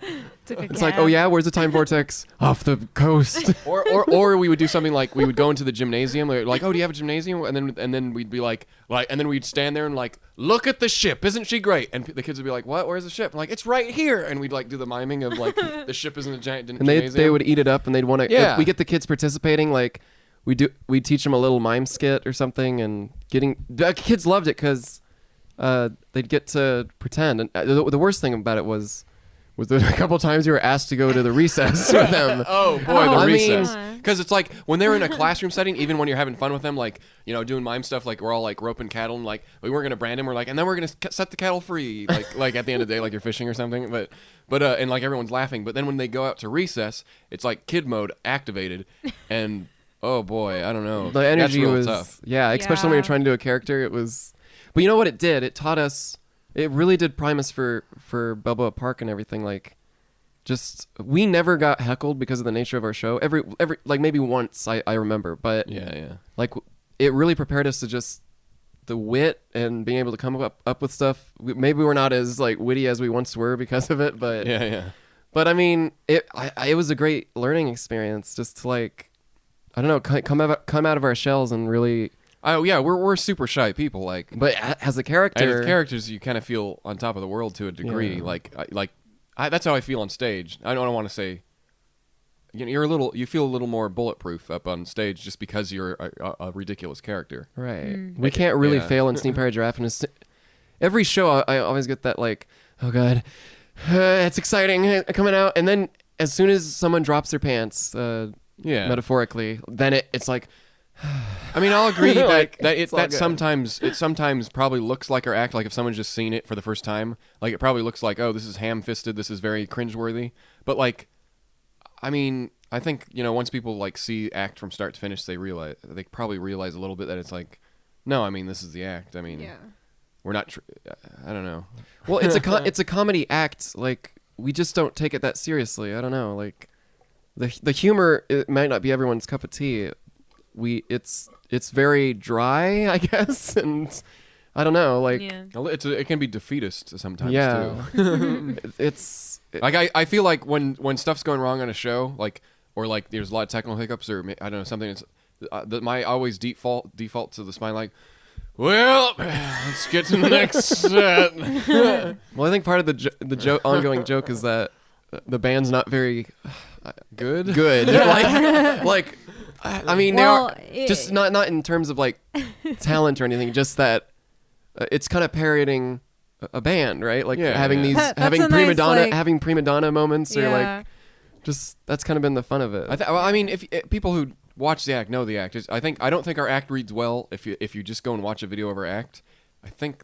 Because I've seen like misinterpretations, and I'm like, that's not what the act. What do you mean, like misinterpretation? Well, like if you're not a fan of it, you don't take the time and you just go see a clip from like. They think you're playing it it's straight, really, and then that you're just not seen good. a vertical slice of our our act is detrimental to, I think, someone enjoying it. Like, I really feel like the best way to introduce someone to us is probably through a music video, or like Honeybee or Diamonds or something like that, or maybe even like a song from a live show. But there's so many videos online that are like, here's a cell phone video of like halfway through a bit, and it's just like, They're not gonna get that it. vertical slice is gonna be like it just looks like we're fools on stage, and like, but because you're missing the I don't know. I mean, that's like anything, but I feel like if we have any failings, it's how strangers consume us for the first time, right?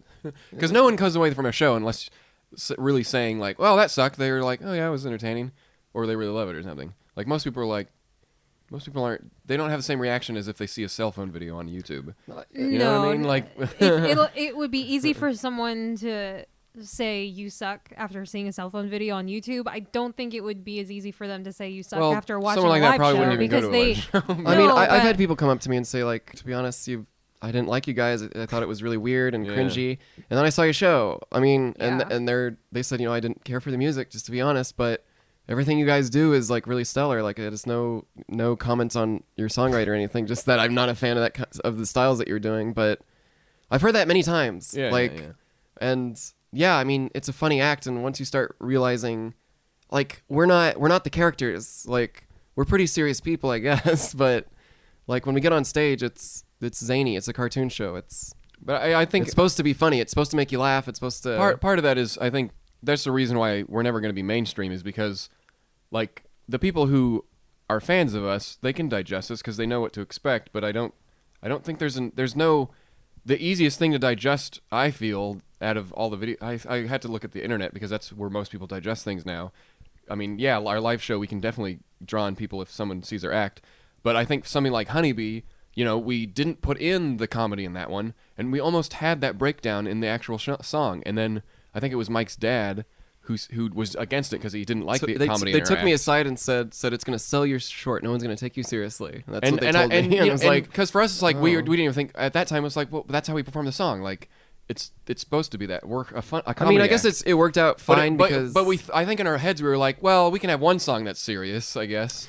And that's the one that blows up. Yeah, and then everyone sees you our get people subsequent who are stuff. like, yeah. Then Like, you get when did they people turn who into are- a Saturday morning cartoon? It's like, we've always been a Exactly. Saturday morning That's- cartoon. You that's just you pretty just liked frustrating, yeah. the one anomaly. That's the anomaly is the one that got popular. But to be fair, I mean, it's that it's in hindsight. It's not like day one we realized, oh my god, we had a hit on our hands. Yeah. It's like no, it's because it's an old song and people get introduced to it. You know what I mean? It's not like it was the next day suddenly on cereal boxes or something. Like what's crazy to me is that the internet especially has created this concept of like nostalgia for something you never even experienced. Yeah. You have brand new fans, usually young fans, who like will watch Honeybee and then be like, I wasn't around when the John was in the band, but I sure do miss him. Like that whole feeling of like nostalgia for something you didn't experience is due to the internet. Nostalgia's weird.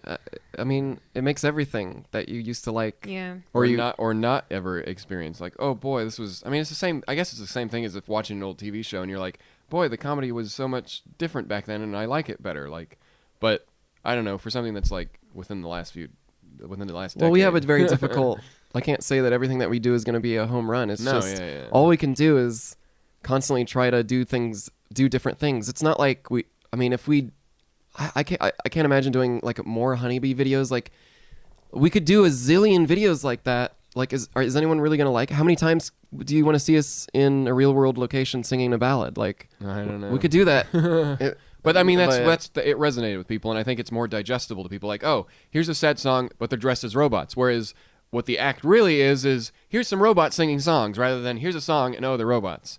Like, I think that's where people I kind don't of. know. I mean, that's how I feel like the people who don't get the act kind of do, because then they say, I really love Honeybee, but I don't like this overdrive stuff.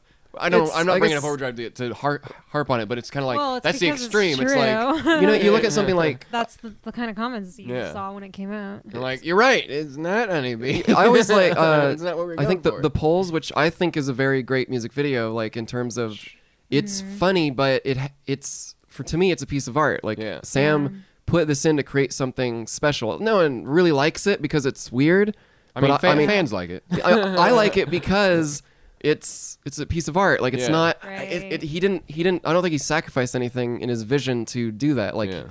it's kind of like the Hold Me thing. Like I had an idea that it takes itself seriously, but so I mean, I think that it's capturing that kind of honeybee essence is like is people see it as art rather than cringy comedy clowns. Right.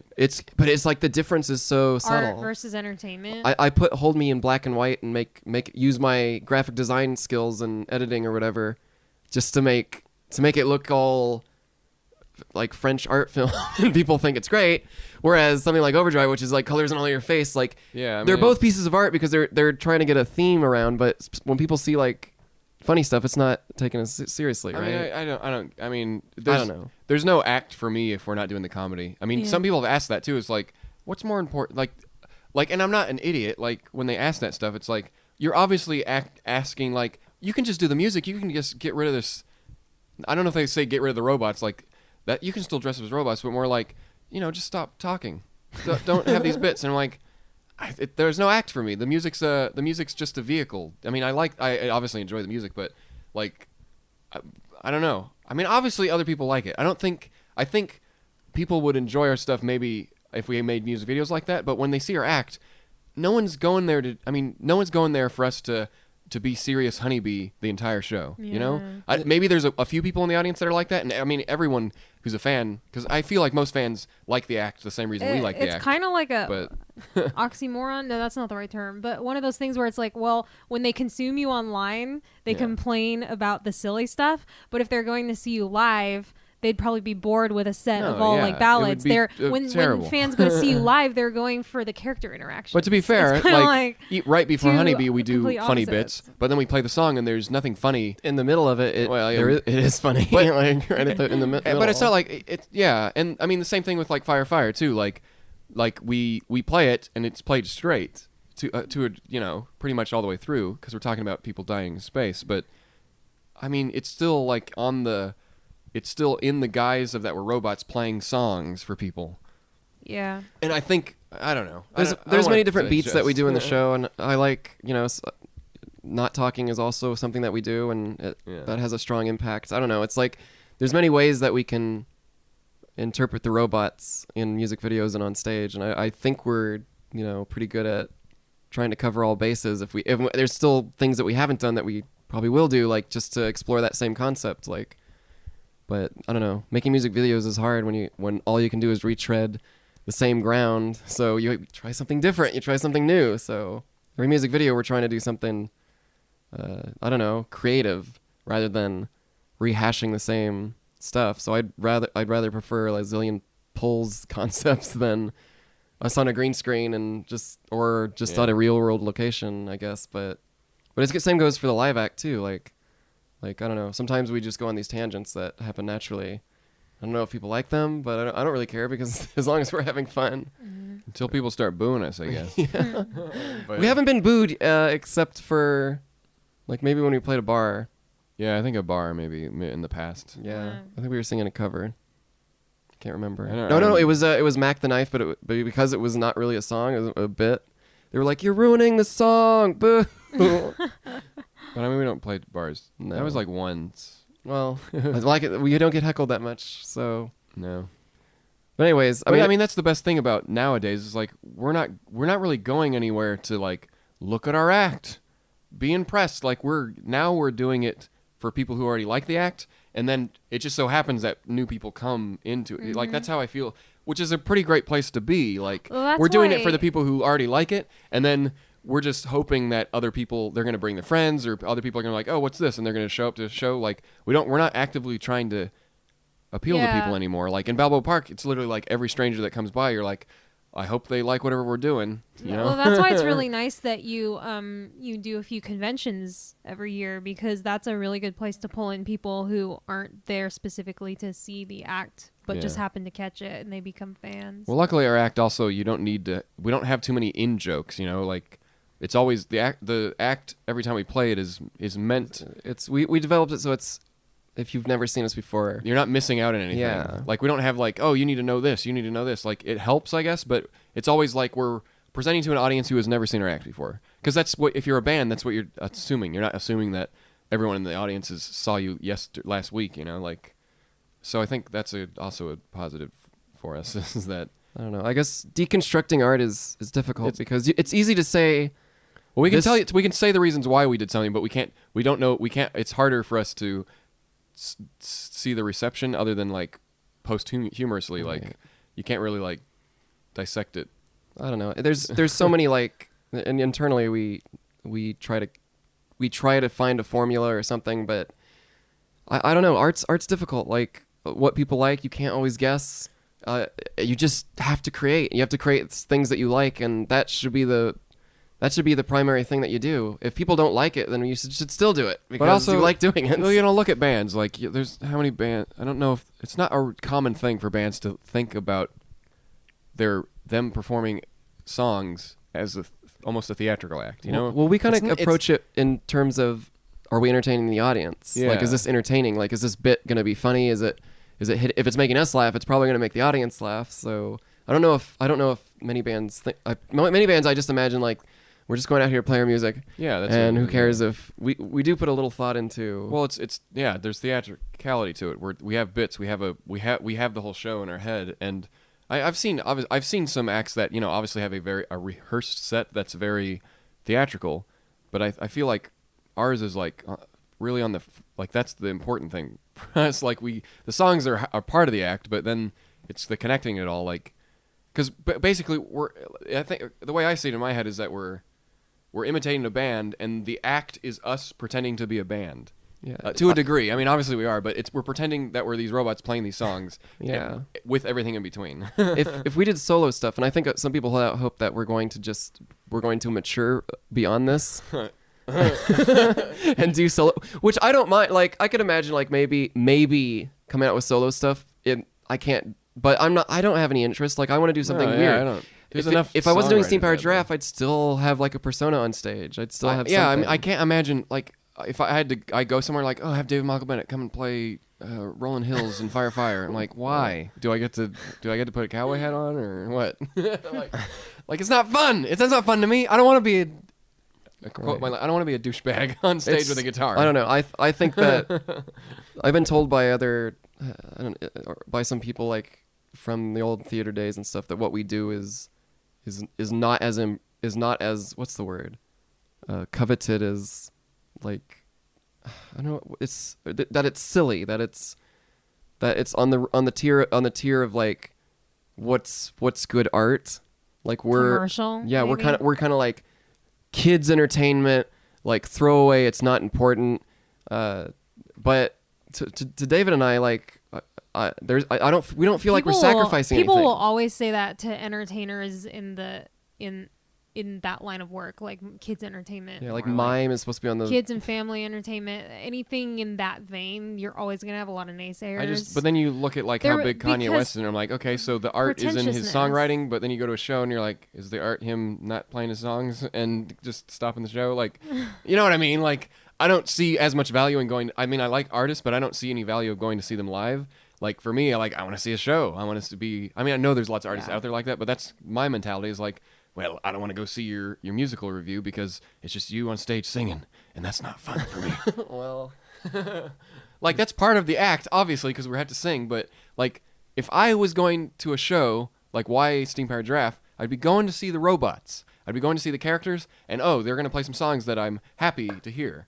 Like, I don't know, because maybe that's just because it's like theater stuff. I would, if I'm at to go see something live, it would be a theater show or something. It'd be Well, I think the something like that. act is pretty simple to break down. Is that people see how weird we're dressed. Yeah. This looks interesting. Oh, there's smoke erupting from them. Oh, wow, they're doing harmonies. Hey, the music's not that bad. Actually, I think the music might be better than the act itself. Like there's kind of like a thing that people keep discovering more about this act. Like we pull them in by looking weird, and then people see that we're actually musicians, and I don't know. It's like there's not much to it. I think those fears are like legitimate, though. I don't think we're ignorant to what the act, like what people say they, how stupid the act is. Like since we started, we always felt like this is an idea that shouldn't work, and it does, that kind of thing, and it does because obviously there's people out there who enjoy it, like we like it, We tried doing like Pirates at Balboa Park, and it didn't click at all. No.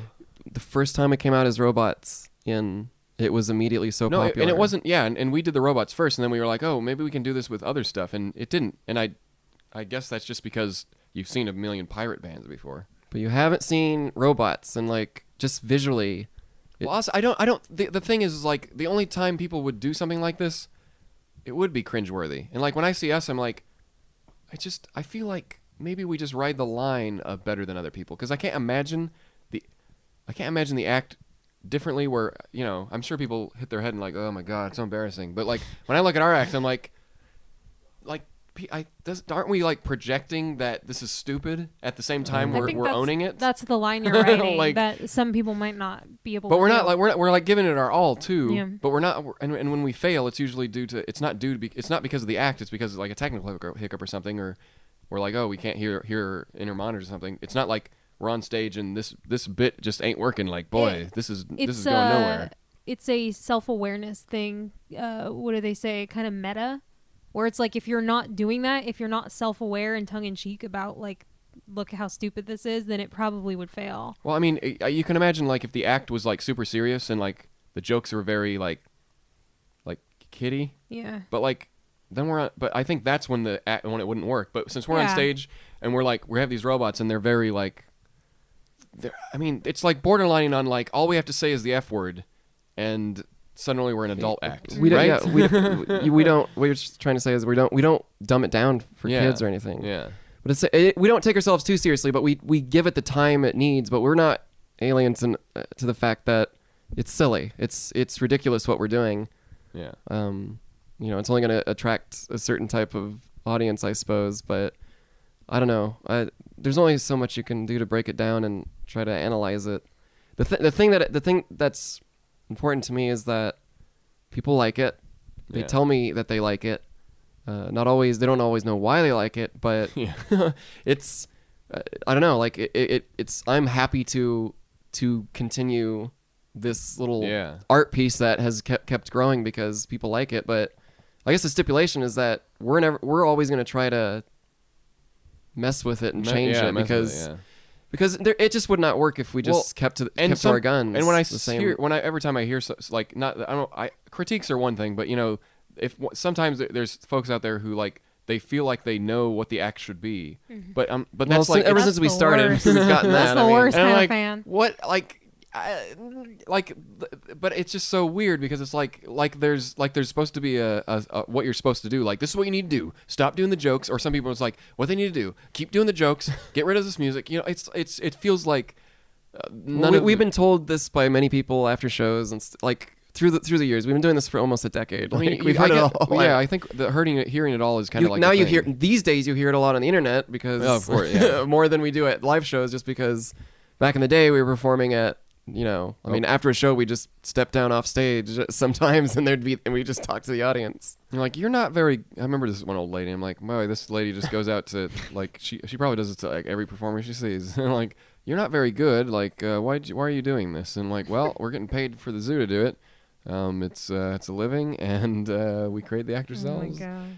And I don't know why I brought that lady up, but it's because like someone like, okay, we hear critique. Why are you here? Why are you trying critiquing me on my lunch break? Like I don't care. Like the zoo obviously thought we were good enough to be here, and if we're not, I mean, I'll just be honest. I've seen stuff at the zoo, and I'd much rather see us than some of the others generic. Because I feel like there's generic entertainment out there that's like. It's safe for everyone, and I feel like whatever the zoo did, they took a chance with us. And we dumbed it down a little bit for the zoo, but at the same time, it's like, boy, you're not going to see that ever again, probably at something like that at the zoo. It's just interesting. I mean, I don't know. There is no formula, and there's no guarantee it works. It's just. It's interesting. It's like there's nothing else out there like it, and if there is, like, I mean, I always like. And if there is, they're copying us. Well, I mean, I've seen some and shows. they're not doing a good job. It's just like you said. Like I gravitate towards more visual. I mean, you saw Rain in live. I'm sure that was pretty damn impressive. It's more theatrical. The Beatles. I mean, you say cover band, but it's like it's more than a cover band. It's like they're putting on a show. As long as we're more than a band, that's all I care about. I just want. I'm a visual artist primarily, and it's like that I've been able to, put my DNA into the costumes or anything. Like it's very pleasing to me to see us on stage, and look like something out of what is it? German expressionism or something. There's the darkness, the contrast. It's like Yeah. I enjoy. I like not feeling like for what we're doing on stage. We should feel embarrassed for doing, but I never do. No, Like, and I don't, and maybe that's not, and I don't feel like it's a bias from. Like, I don't think it's a bias because we've been doing it for so long. I feel like what I feel embarrassed on stage is like, that harmony didn't work or something. Like it's like more like subtle things that probably people would forgive you for. But like as far as the act goes, I'm like, no, it's great, it's fine. It's exactly how we want it to be, basically. Mm. I mean, I wouldn't say with the zoo. With the zoo, it was a little weirder because it was really focused on like. Stop talking in between your songs and do more songs. Yeah. They really were pushing. We're like, you got to get 6 songs out there. And we're like, we can get 4, and in that set. But we're gonna talk in between, and that kind of dumbed us down a little. But I mean, once again, like maybe some of our popularity is due to us just playing songs rather than being the characters. Well, honestly, I think you can mix it up. We've been doing it for so long that it's like there's a lot of things that we can do that work. Yeah. With the zoo, it's 74 days straight for 2 summers. Like, Wow. that's a lot of exposure, and not every set was the same. Not the jokes were different. We changed it up so like you could watch us literally a different time every day of the week, and you'd hear something right. a slightly different set, right? So I mean, I don't know. It's just exposure. But once again, I feel like if I look at it, it's like I'm sure if we weren't a band and we just went on stage as robots, which makes the act a little. I don't know easier to what travel. you would do But on stage. we'd long. have to have a lot more. But but I still feel like we'd have an audience of some sort. You know what I mean? Like we'd find an audience that would like, oh, this is because what would Steam Powered Giraffe be? We can't just go up on stage and start talking. But it could be an improv troupe rather than music, right? Not that we're gonna get rid of music. Sometimes it goes to that route. I mean. Well, like what we were just a podcast. We were just and we were telling stories with characters and stuff like that. You know what I mean? Like, wouldn't it be something? It'd be something like that. I don't have any ambitions to do something like that because I feel like music's great, but I don't know. Anyways, I know we were talking about childhood, but we kind of derailed to it's just becoming the Steam Powered Giraffe podcast. Yes. Whatever comes naturally, I think that's the best way to do it. Well, I don't know. I feel like especially now, like we're almost at 10 years, and it's just there's a lot of. I don't know. To me, at least for me, it feels like we're kind of just. I constantly find myself looking back on what we've done, how much I've grown, and like. Yeah. It's hard not to want to reflect on that.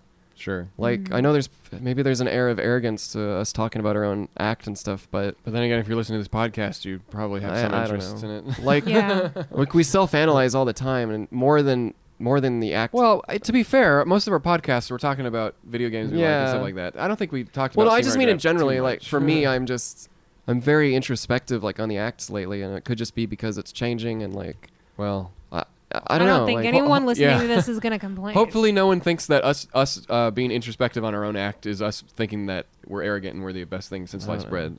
No. We're just focusing in on It doesn't come off that way. as all in Steam Powered Giraffe. We're just talking about it from a inward view rather than out on the outside looking in, I suppose. I mean, you gotta talk about it. Otherwise, it's like It's true. I don't know. I don't know. I mean, I'm okay if people don't. Maybe even preferred like if people don't learn who we are and just enjoy the. I mean, some people, yeah. But for I sure. mean, the creation of this stuff is not always pretty, and it's messy. And when you start learning the personalities behind it, you might not like the personalities. You might. Yeah, I mean that happens all the time. I mean, you see that. You don't have to like the artist that creates the stuff. Like, I mean, it's tough to like it once you know that they're You start analyzing. Someone it. turns out to be a Nazi, and you're like, oh, I guess I won't read their books anymore. But I don't know. I think there's I'm trying to like long way around the bar and tie this back into our original conversation. I'm, like, still pulling. Well, this way. no, it's fine. I'm just, no, yeah. No, like, I want you I to, think yeah. part of us talking about it as we do, and I think there is a little bit of arrogance there because we've had opposition and we've had people tell us what to do, especially bosses being hired and stuff. Like, yeah. Which is obviously we understand it, and we are always more than willing to. I'm sorry, I'm just like piggybacking on every little thing you say, but.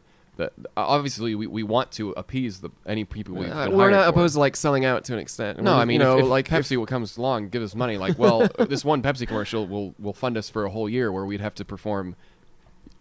Like, we'd never make. I mean, once again, I brought up the American Idol thing. It's like that 10-second thing that someone's saying on American Idol one of our songs, like, I mean, it's not a lot of money, but it was enough money that I was like, huh. I guess we should try to get people to start singing our songs on national television for 10 seconds because, boy, we can make a living off that. Oh, yeah. That's the difference. Boy, do between you guys want to do American Idol and sing Honeybee? Go right ahead. I think American's Idol over though right now, yeah. But it was AAH that they sang. But, yeah. But yeah, no. But I mean, that's the difference in price was like enough to kind of make it feel like the last 10 years was a waste. Not really, but you know, it felt like What I was getting at. we're never gonna see that money again. What I was getting Not at. even in a year. What I was getting at, which now it's derailed and my brain is Sorry. starting to. Our childhood. I'm trying to get it back to that. I think like how much we analyze it. I mean, and artists are very egotistical. Anyone who says otherwise is an idiot. Like, Yeah. I mean, I'm sorry, but If you're not thinking about your act, then how do you know what your act is? artists are the most self-centered, infuriating people. And I know because I work with so many, and we all have an ego, and that's not a bad thing. It's like we're all trying to bleed on our art and try to put it out there Yeah. in any sort of extent. I don't care who you are. And if you were collaborating with people, you're like, how can they help me? Right, like I mean, that's not a bad thing though. I mean, obviously everyone gives. I mean, working together in a group, it's a little different. But Yeah. for outside folks, it's like, yeah, we're all trying to survive. right, and we're working together because we can create something we All benefit from. We can bleed together. We can get these ideas that are in our heads out, and it feels really good. And obviously, there's an arrogance about it because we love that feeling, and we want to keep doing it. So yeah, like I feel really defensive about the stuff I've created. Like it's my art. Like I mean, even though I give it to the audience, I feel the arrogance that I put towards in my work is justified because it's me. Yeah. It's part of me, and it's like it'll never be as important to anyone else as it is to me in that sense. Like people do once it's out there, it belongs to everyone. Yeah. to everyone. But my initial creation of it means the most to me. So like as we try to extract formulas from what we do and rhyme and reason and stuff, analyzing how the creative process. I mean, that's for us, and that's why talking about it, I think we get so passionate about it. And also, I think every artist is just slightly crazy. I think. Well, I mean, I think a the lot creative process is a high and a low. It always comes in this kind of surge. It always comes in this kind of surge that recedes, but then sparks. And then I don't know many artists that can just. It's always this. I have this idea. Oh gosh. Wait. I can see this through. Well. Yeah. Yes. That's what it feels like. It feels like excitement. Put all these paintbrushes, and then you look at it again, and wow, this is not very good. And then you discover that this is actually really good. What if I do this? So I mean, that's just the creative process. Yeah, is kind of an emotional roller coaster. Sure, yeah. And also, I mean, it's also a state of mind too. Like I'll look, I think maybe after we released Quintessential, I kind of.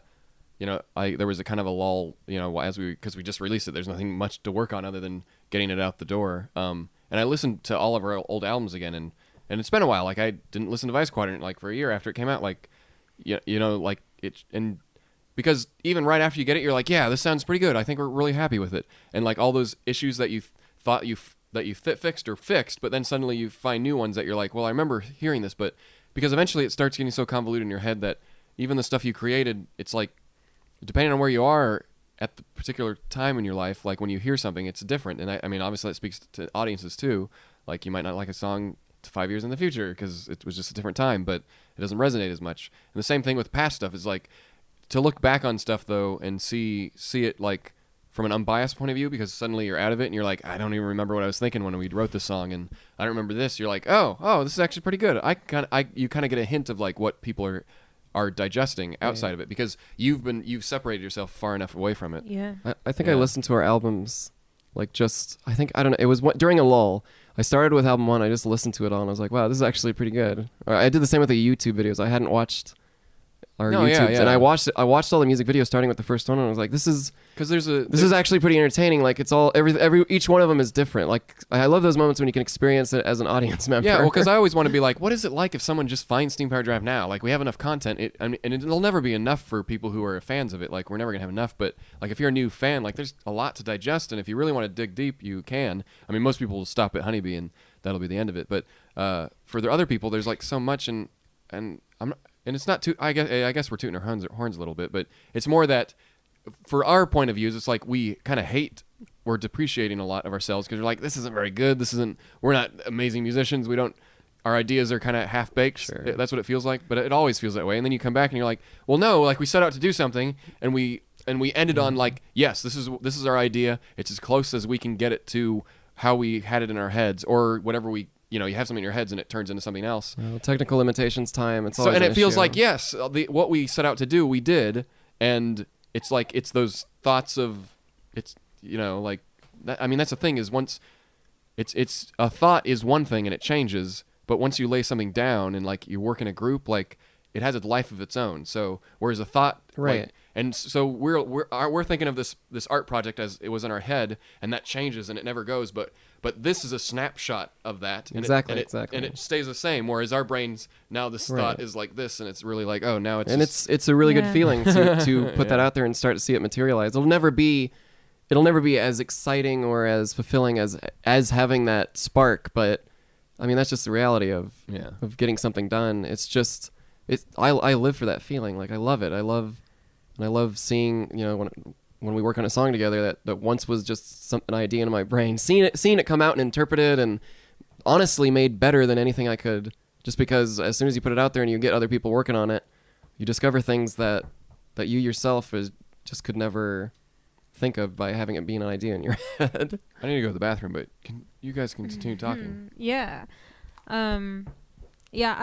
I actually have a memory of, I don't know when you were talking about how you listened to all your albums, but I still have this random memory that my very first show with you guys, when we drove to Calico, you had said on the ride up there, you had listened to all the albums back to back. And I think MK3 had already come out at that point, right? Yeah. It was right after that. In a similar vein, I was just listening to Vice Quadrant last week. I mean, I don't make a habit of listening to Steam Powered Giraffe songs just because I'm surrounded by it. But I really, really enjoy Vice Quadrant, and every few months I find myself revisiting it and listening to it like I would any other album. And I don't really do that with any of the other SPG albums. It's so Vice Quadrant is just fun because you can see everyone's brains turning. It's just freedom to do whatever we wanted, and that was what we needed at the time. Right. And it's totally something up my alley. I really love like concept albums. Yeah. I was actually pretty I know I wasn't supposed to, but I did anyways. I teased the Necronaut. I took a photo of it on my Instagram, and people's excitement for those characters, that they want to hear a continuation of it. Oh, like recently it's starting it's starting to catch on. Like people really enjoy the Vice Quadrants. I don't think we went into it thinking that no one's gonna like this. Like this I is just feel for us. like it's because I'm biased, but I don't think it is. It's my favorite. I mean, I can't say I'm very familiar with the first 3 albums because you guys did those before I came on. But to be honest, like I love Quintessential and stuff, but listening to that after the Vice Quadrant, I'm like, okay, well, this is good. But and they're all good. I like Quintessential too, but like I said, I don't listen to the SPG as a habit because it's like part of my job. But same. Vice Quadrant, Vice Quadrant is one that I will listen to, like if it comes on in the car. Like that's my favorite. I mean, if one of our songs comes on in our car, something's wrong. I don't know why our music's playing in my car. I agree. It. Like, I'm glad he liked Vice Quadrant. I think it was a very stressful album, but to be honest, like it makes sense that people are starting to dig it. Like they're really people are at that point. I think maybe starting to early like compare it to Quintessential and stuff. Like, wow, Vice Quadrant was amazing. Sorry. Quintessential was. So now I got to cut that out. I really have to because this is. I mean, I don't think it's. I don't. I mean, it's a rough album. It's very rough. Quintessential is what people told us what they wanted, but what they really wanted was Vice Quadrant. Well, that's why. But you know why it works is because just like 2 Cent Show, like we went into that regardless of what content was brought, and there's a lot of mixed bags. came into it with a theme, with a story. Yeah. We all had different stories to tell, but we pieced it together, and we were fantasizing about, the boat ride to the steamboat in the beginning, and that's all there. You can see it, you can feel it, because we set out to do that. Not so much in Quintessential, but in Vice Quadrant, we've been talking about this story, this opera, these visuals for so long, and it's there. It's the same. It's why I think 2 Cent Show is so popular, because that whole beginning is just like setting a stage. Well, we did a 180 for Quintessential. We were like, we are not having any narrative. We're no conceptual stuff. We're making an album with songs. Yeah. Kind of like MK3, which, it's the same kind of thing. Like, you know what? But to its credit, it's alternating. You're doing. But different anyways, things every time. for once again, like after a while, it's like an album is to fans like a one all the way through, but to a lot of people, it's just here's this MP3 I have of this song that I like, and that's the difference, I think, is the people who are going to actually listen to the whole album compared to people who are just going to listen to the songs that have music videos on YouTube, which happen all the time, and they're like, and then we come out with a music video for a song that's really old from another album, like, oh my god, they have a new song out. I'm like, why did you listen to our album? Well, that's something that I'll do that with other concept albums too that tell a story, but it's like, it's really easy for me to just listen and enjoy a song off of Quintessential if it comes up on my shuffle. But if I hear a song from Vice Quadrant, I still it's hard for me to listen to it without wanting to start from the beginning. And I'm sure not everyone likes this. So people would disagree, but I think the important thing is that we enjoyed the process. I mean, obviously it's work and it was stressful, but it was fun to do. And when you bring that excitement to the recording process, to the creative process, to the art, it honestly, it comes across. Like, to be perfectly honest, and it's not dissing Quintessential, I hated doing the art for that one, because and it looks, you can see it, like the text doesn't line up. It's all it's a billion different ideas that don't fit together, and like working with those arts, I just felt so uninspired, like song to song. I mean, it's art. I would spent the time and put into it, but I think it's one of the worst booklets we've done, just because. Well, and you look at Vice Quadrant, it's like, this is all beautiful. It all fits together. We'll say we is different things, because we all have different, roles in to make an album there. Like me, I have to get my hands dirty on each song since the beginning, since we started the group. So I have to do that because that's the album. And then the art, like, I don't. The art is almost secondary, I guess. All I have is commentary on it, and I don't really actually go in and, other than the final export for the manufacturers and stuff, like I don't really have a hand in like creating it, other than like, here's an idea, here's critiques on it, and that's it, pretty much it. Well, whereas the music, like, obviously, like, I'm the final say with, to a degree of like because I have to enjoy it. If I don't, then the song doesn't make it, right? Yeah. So. Well, the art's it's a little different because I didn't feel that way about Quintessential. I mean, I will agree that I don't like the booklet, but musically it's great. I mean, there's a bunch of different. It's just a grab bag of ideas. It's not bad. But yeah, I'm happy with it all because I did it all in the music. So, like, I mean, it's all your guys' idea, but like, there's nothing that I'm like, I really hate this stuff. Like, then the only thing I could say is like stuff that I didn't work on. Maybe I'm like, I would have done something different. To be perfectly honest, it's just, I didn't enjoy the art, but it doesn't mean that it's not good or anything. It's just we had some text issues, which was the main concern, but it's just because if you use the same font on every page, I just wasn't working. It just wasn't working with that album for some reason, but that's the thing I regret. I really wish we could have nailed the art better somehow. I think going through it, I just had in the back of my head is like, we're going to have a misstep to basically, because unfortunately that's the thing is, you have to have a misstep to prove to everyone that this is why we can't do this, and that's how I felt. I was like, we will know that we cannot do text this small in this font, and that's how it is. And now that we have Vice Quadrant, which had a ton of different stuff, as well as Quintessential, it's like, okay, so here's what this font looks. And to be fair, we're talking about stuff that no one gives a shit about. Well, once again, it's the arrogance and the egotistical banter and it's of like, the artist. that's the worst thing. Like, that's the damper on our day, is like, most people aren't even seeing the you're art high in yourself. You're concerned with stuff that most people are not. Some people might be, but well, of course, we got a few emails that were like, I can't read the text here. Can you post lyrics? MK3 was great to work on, and it's because, and I've learned my lesson, is that I need to tie all the art together. Because that one had tied together art. It had a story arc in the art, because Sam and I and you and I, we all agreed, like, okay, so this is a little kid who's being visited by Steam Powered Giraffe and having this musical adventure before they fly off to space. But to be for the next fair, album. most people and that was the art. The art portrayed that. Yeah, and the album didn't really have any. I mean, it did a little bit, but to be fair, like most people aren't going to appreciate that stuff. I mean, maybe in 2 Cent Show they do because it's kind of like. Well, we don't know, but that's the thing. Like, if it ties together musically and visually, it's like we're happy. It comes across somehow. It comes across in just the music or just the art. I don't know. Well, as far speaking more generally, anyways, rather than specifics, like something like 2 Cent Show with, like, I had a great time. This without like delving too much into details, maybe just a little bit. Like Bunny and I started 2 Cent Show ourselves. We finished up pretty much everything we needed to contribute to it, and then we waited around for about a year for Mike and John to add their stuff. That's all I'll say. And man, that sounds a little. What is it? What's the word? Being kind of an asshole. but and then that Well, and it's so not like you're so the making it up. process of me creating the stuff was fantastic and great. And Sure. but when I look back on 2 Cent Show, I'm like, never again in a million Right. No, years. it's the same. It was the same with Vice Quadrant, which granted, we didn't have those. We didn't have as much of those problems. It was just the arduous task of this giant album. It's way too much.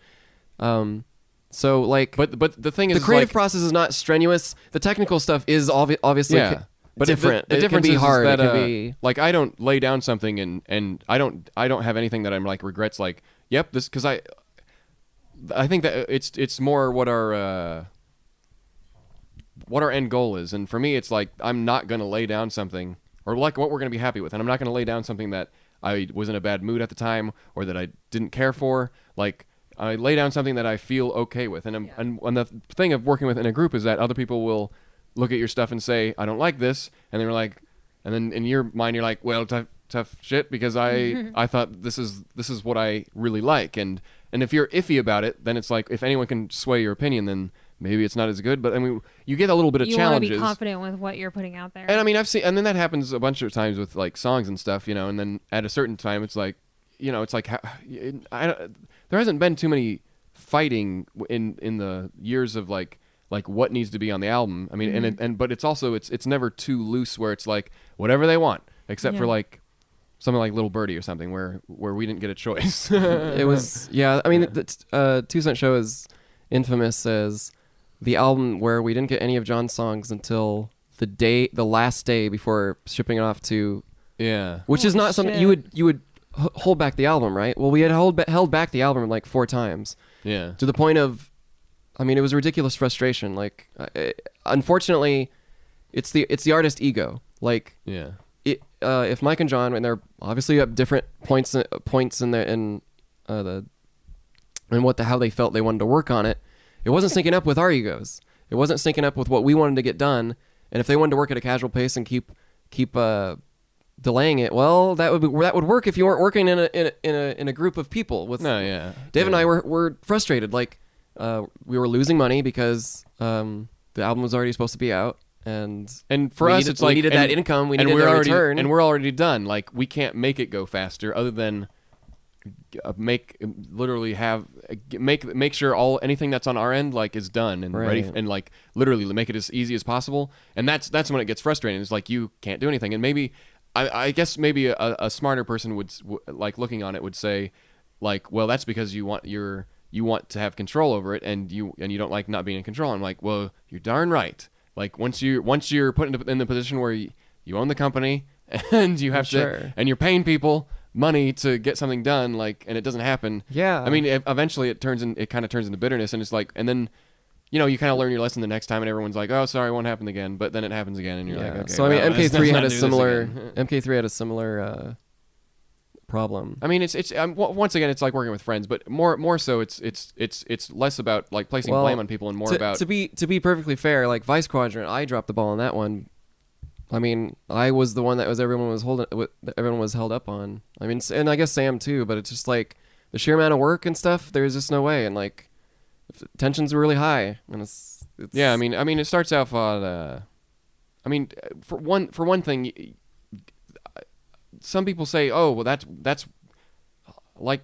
I imagine if people know like that 2 Cent Show, like, came together, like with a lot of strife and to a degree, would think, "Oh, but that made it better." I'm like, No, it didn't, because we finished it before, and we had to wait for small little parts to be added on before we could release it. Like anything that was added on in that year before release was like, I mean, remember that Honeybee was completed for quite some time before that album came out. We didn't even touch it. It sat for like a year or so. So yeah, I mean, so the thing is, like, the love and the thought process was done with. It was done. Right. And all that was left was to record, some stuff. Well, once again, like some of the main structure stuff was actually composed like years before by Mike or John or whatever at the time, and we already had that stuff, and it sounded great. So I mean, but once again, that's not to say that like whatever they added wasn't good. Like that's not to say that what they added was like half-assed or something. It's more that the process was like right. It was just a technicality, not great for. I mean, I think Vice Quadrant. I mean, I can talk more candidly about it because it's only involving me, and where I dropped the ball is just. It needed to be done faster, and I don't know if looking back on it, if it was even possible for me to do that. It's just that's what it was. It's like there wasn't enough time to spend a lot of time with it. So like when these ideas finally, got iterated, it's like what could have been done better. Like we didn't have a lot of time to sit on it. Whereas David's songs, he was able to sit on them long enough that he could make changes. With Quintessential, I would disagree with that.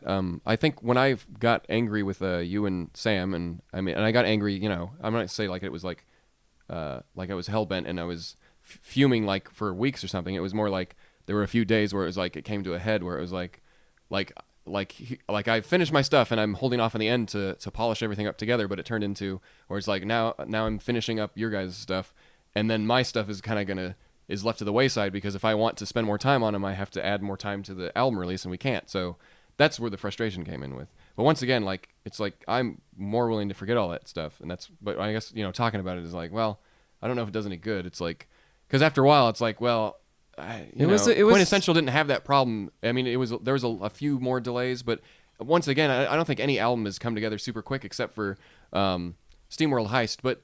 Yeah, I was gonna say what's the fastest, most efficient, easiest album that you ever. But here's the thing: is it's because of working in a group, yeah. and once when there's something like SteamWorld Heist where we have a lot of songs that we kind of already have down. There's no the creative process for half the songs has literally been done for the last albums because we're re-recording them in different styles. I guess is the word. Like AEH is like, and obviously we all came in and did the work. But that one we wanted to finish up because we wanted to work. We knew we wanted all the time to work on Vice Quadrant, and at that time we also had the Gearbox stuff. And I feel like for me, because we were doing all that kind of together. The Gearbox like pitches and stuff that we did for them, and then they they eventually did pick the Montana song. Like it was so the turnaround was so fast that like that's where my brain was and the thing that I hadn't ever experienced before working with like in a group was we're working for someone else and like trying to incorporate everyone's ideas into some stuff where the only thing that I knew how to do was do it myself. Yeah. And that's kind of I think the struggling is that it's like, well, I know how to do it myself, but I don't know how to get other people to be in the same headspace as me because we're not working on an album together. We're all I mean, I think it kind of worked because we all knew, we had to have songs finished by a certain point, but it didn't really come together that way, at least from my point of view, just because, like, you can be sure about yourself, but if no one else is sure about their stuff, then it's like, I don't know. It was a weird thing because we were also working on Vice Quadrant at the same time, and there was an overlap where we had all 3 albums being worked on at the same time. Yeah, I remember when you guys got contacted by Gearbox, it was literally in the midst of creating Vice Quadrant, and it was I could tell it was a very stressful time. Yeah, I mean, I remember having to tell them like because they literally picked a deadline where I'm like, we can get you these 3 songs, but there's no time for us to go in and create something new, and we still did, and it's weird because they picked a song without disclosing anything. Like they picked the Montana song on a hunch that I rushed something out like in a day or something because I felt that they're not gonna like this other thing that they wanted changed, and then lo and behold, of course they don't. And then I guess, and it's just one of those things where you kind of regret. It's like your thought process of going out of your way to do something. Like if only we had the time to go out and do something. But I feel like you have those regrets with even albums you have under your control. it was a new thing, a new experience to work for someone who needed something done, a turnaround in a few days. Like that's tough. Like To kind of encircle everything that you're talking about, sometimes working on this stuff is work. yeah. And it's not fun, and it puts tension on relationships, and unfortunately I think just to be honest, like that put so much pressure on the relationships that was already pretty strenuous concerning Mike and John on 2 Cent Show and MK3. Like that definitely was kind of like a nail in the coffin. Like to be perfectly honest, that was a big reason why it just wasn't working. Like we were not working well together at that point. And how can you continue on when you're doing that? So like more recently with Vice Quadrant and stuff, like, yeah, okay, so the whole Montana thing or with Gearbox, it literally was like come up with something in a matter of like a week. And I did. I thought it was pretty good, but there was no possible way for me to have time to convey my idea and then write something and have David interpret it. Like we tried and it sucked. It was terrible. Well, there's just, there's no way around. And unfortunately, it's like when you have to be creative when you're not creative. Like that's like a test of, and like I feel like the turnaround was ridiculous. We got like a few good ideas out, but only because David has the skill to put we that. We also we signed up for it anyways. Like it wasn't a thing that they're expecting us. Like I feel, we were like, no, we're game for this. We'll send you some stuff. We'll do it, and we did. We sent them more than they originally wanted and stuff. Like so, like good on them. They stuck by us and stuff. But I think it's more so SteamWorld Heist and the Gearbox stuff. It was it was a test of when you're not creative and someone's asking you for something different, and it's a very different environment than working as a group to create something that you all kind of happy with, because we still want to do that with this new stuff. But I mean, there was songs where we had to keep changing the lyrics, and like it was SteamWorld Heist. Luckily, we were lucky in the sense that we got multiple different parts of that. We got some songs where they literally wanted control over everything, and they changed the lyrics for us. They changed all this. We're to a point where it wasn't a Steam Powered Giraffe song anymore. And then we got the other time where they kind of let us go free. And then even one song where no one liked it, and then they ended up using it as like one of their main tunes in the game. And like working with clients is going to be difficult. Yeah, everyone knows this because you have clients like this in your jobs. And you want everyone to be happy. Yeah, you're trying to collaborate on something with people that you've never collaborated on. So I mean, but I think as far as like the internal process of working, right, it's trying to be creative when you can't. And I felt like coming out of SteamWorld Heist, I was completely ready for the Battleborn stuff, and I came out with stuff. But like Sam and stuff, they had their things they hashed out, and a big part of me, maybe it's my own arrogance, is I felt like this doesn't sound like it comes from the same band, and like I need time to make his stuff sound like it sounds like from my stuff. Yeah. And that's the weird thing is like I mean they liked some of the melodies and stuff, but any of the stuff that I worked on was more fleshed out because sure I made it kind of like as close to an album that I could in a day or two. And where Sam's is more like a regular pitch, and maybe that kind of shot us in the foot a little bit. I can't imagine like here's a recording of us with a guitar and here's this idea, but just imagine more instruments. Like I literally I just went all out to. And I mean, we can't share any of this stuff with anyone. I was so just gonna say, I know that sucks, but I know that the alternate versions of SteamWorld Heist songs made it to Engineer-eteers. Yeah. Nothing's ever been shared from the Battleborn pitches, though, right? We cannot. Not for 10 years, I think. Right. NDAs and. I mean, I wish we could, but I don't even see. It's like we could send an email like, hey, can we share this stuff with people? Or but why even? But like, bother? I mean, we're such a small drop in a giant company of Gearbox. Like they're not gonna. I mean, they probably won't care if we did. Well, for any hardcore Steam Powered Giraffe fans out there, I guess they can hang on to that. Know that there's in 10 years coveted, alternate recordings for Battleborn. You won't hear for years and years. I mean, I know they're not gonna do anything with this stuff, but they don't care.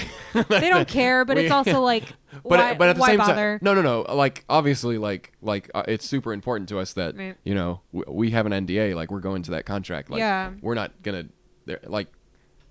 everything's got to be legal because Yeah. the people we work with don't care. It's the entity, it's the company. Exactly. Like Steam Powered Giraffe doesn't care about copyright infringement and stuff. It's just that those are the laws. That's how we protect our IP and stuff. Anywho, so in 10 years you'll be able to hear some Battleborn ideas that didn't make it into the game. I mean, so that'll be fun, right? Yeah. 2030. I don't know. I hated everything about that year. It was just an awful year. Vice Quadrant was a pain in the butt to work at. Work on the Battleborn stuff was hard. SteamWorld Heist was really hard. So, I mean, I did not enjoy any of it, to be perfectly honest. I don't like it. I only enjoyed the creative process of Vice Quadrant, but everything else was really stressful and hard to do. And I don't know. I mean, it made me feel like that I was inadequate, but at the same time, I just felt like, how can I do it? How can I contribute to this? How can I help? I can't. I don't have the skill to come up with something in a matter of days, other than just my basic knowledge of Cubase. So, like, for me, it was just a very telling that, I don't know, I'm useless at the moment in terms of working on building something from scratch. I've done it before, but it, like, I haven't had as much experience. I'm still learning the whole process. So, Well, I mean, it's not. At the time, it wasn't like, oh, we have a month to do this. Yeah. It's like we have a few days, and that's where the stress comes. when it came down, it had to be done, and emotions didn't matter. It's like, no, I mean, that's what it turned into. I couldn't come up with anything other than, what my talents under pressure can come up with, which wasn't much. It was just, I think it was like a theme song or something. It was just my interpretation of what they wanted. And I mean, also, it's too hard to get into too many details, but there was a few times when it wasn't just one day and we had to turn back. Like, it was like we had multiple things, and then even after we sent some stuff, and it would be like, oh, we need this, and like, can you do that? And then we're like, yeah, of course, yeah, sure. And then we would drop whatever we were doing that week. And then I think one week we had to say, sorry, we're releasing our new album this week. I can't do it this day. But it just kind of lined up. Like, SteamWorld Heist, the album came out really fast, but Vice Quadrant took a little more trouble. Thank goodness for Quintessential, because after that whole year or kind of 2 years, it was just it was much better just to get into something that we were trying not to recreate that same experience by giving ourselves enough time, and I think we kind of did for a little bit, but there's always stress at the end, no matter what you do. yeah, But I mean, it's the rising to the occasion. I think that's kind of what it is. Like, I mean, since Sam's the only one that here, I can talk more about, like, because he's not going to be here to say his experience, unfortunately, but I do remember him saying a few times, like, I just don't have any ideas. Like, I can't come up with anything. Like, after a while, and then, because for me, it was like, I was kind of, and I'm not in it, and it wasn't me trying to push, like, on other people. Like, okay, well, I'm going to be doing all the technical work, come up with the melodies. But then it turned into, like, okay, well, like, I was kind of relying maybe a little bit on Sam to, like, come up with, like, more ideas, and the Montana song was, like, one of them, and he came up with a melody they really liked. And they're like, oh, let's do that one. Whose song that was. Montana. It was another pitch, and they said, oh, we like this melody. Can you turn that into a song about this one character? And Okay. And we're like, okay. And then so Sam completed his stuff, and then I heard it. And I'm like, and then I finally heard it, and I'm like, I'm gonna drop everything for the next day and make a version of my own thing, because I think I can do better. So the Montana melody that you hear in the game is based on one of Sam's ideas? No, Oh. no, it's all me. Oh. But that's the kind of thing is, Okay. like, it's like when you feel passionate enough about something, Yeah. and you know that, like, they're not going to care, and they didn't. Mm-hmm. And that's not to, like, say that I'm right. It's just that, like, I understood what they wanted, because I mean, and you type up the transcripts of phone conversations and emails and stuff, but it's just like, in that situation, it was like, if anyone was going to write a rawhide like song, it was going to be David Michael Bennett, because I don't think Sam and I had any doubts that David's was. They're probably, if they're going to like anything, it's going to be one of David's, because. To be perfectly honest, you're the only one that can get it done that fast. And, sure, I mean, that was and the it just reality made of sense. Like, you're probably going to do it, but we But I forced mean, out some but yeah. ideas to try to. But look at SteamWorld Heist. It's like, given enough time, all of us, our ideas will come see to fruition. Unfortunately, it's kind of a slap. I think for Sam and I, it was a slap to the face, and Yeah. It just, I mean, what are you supposed to do? Your feelings are gonna get kind of hurt because you feel like you're useless at that point when the company actually needed you to do something important, you were unable to provide. I mean, I think that was kind of the feeling of, and I think that carried through the finishing of Vice Quadrant as well as the Gearbox stuff. At least those, it was probably a few weeks, but that's kind of the feeling that I remember feeling, is that it felt like, I mean,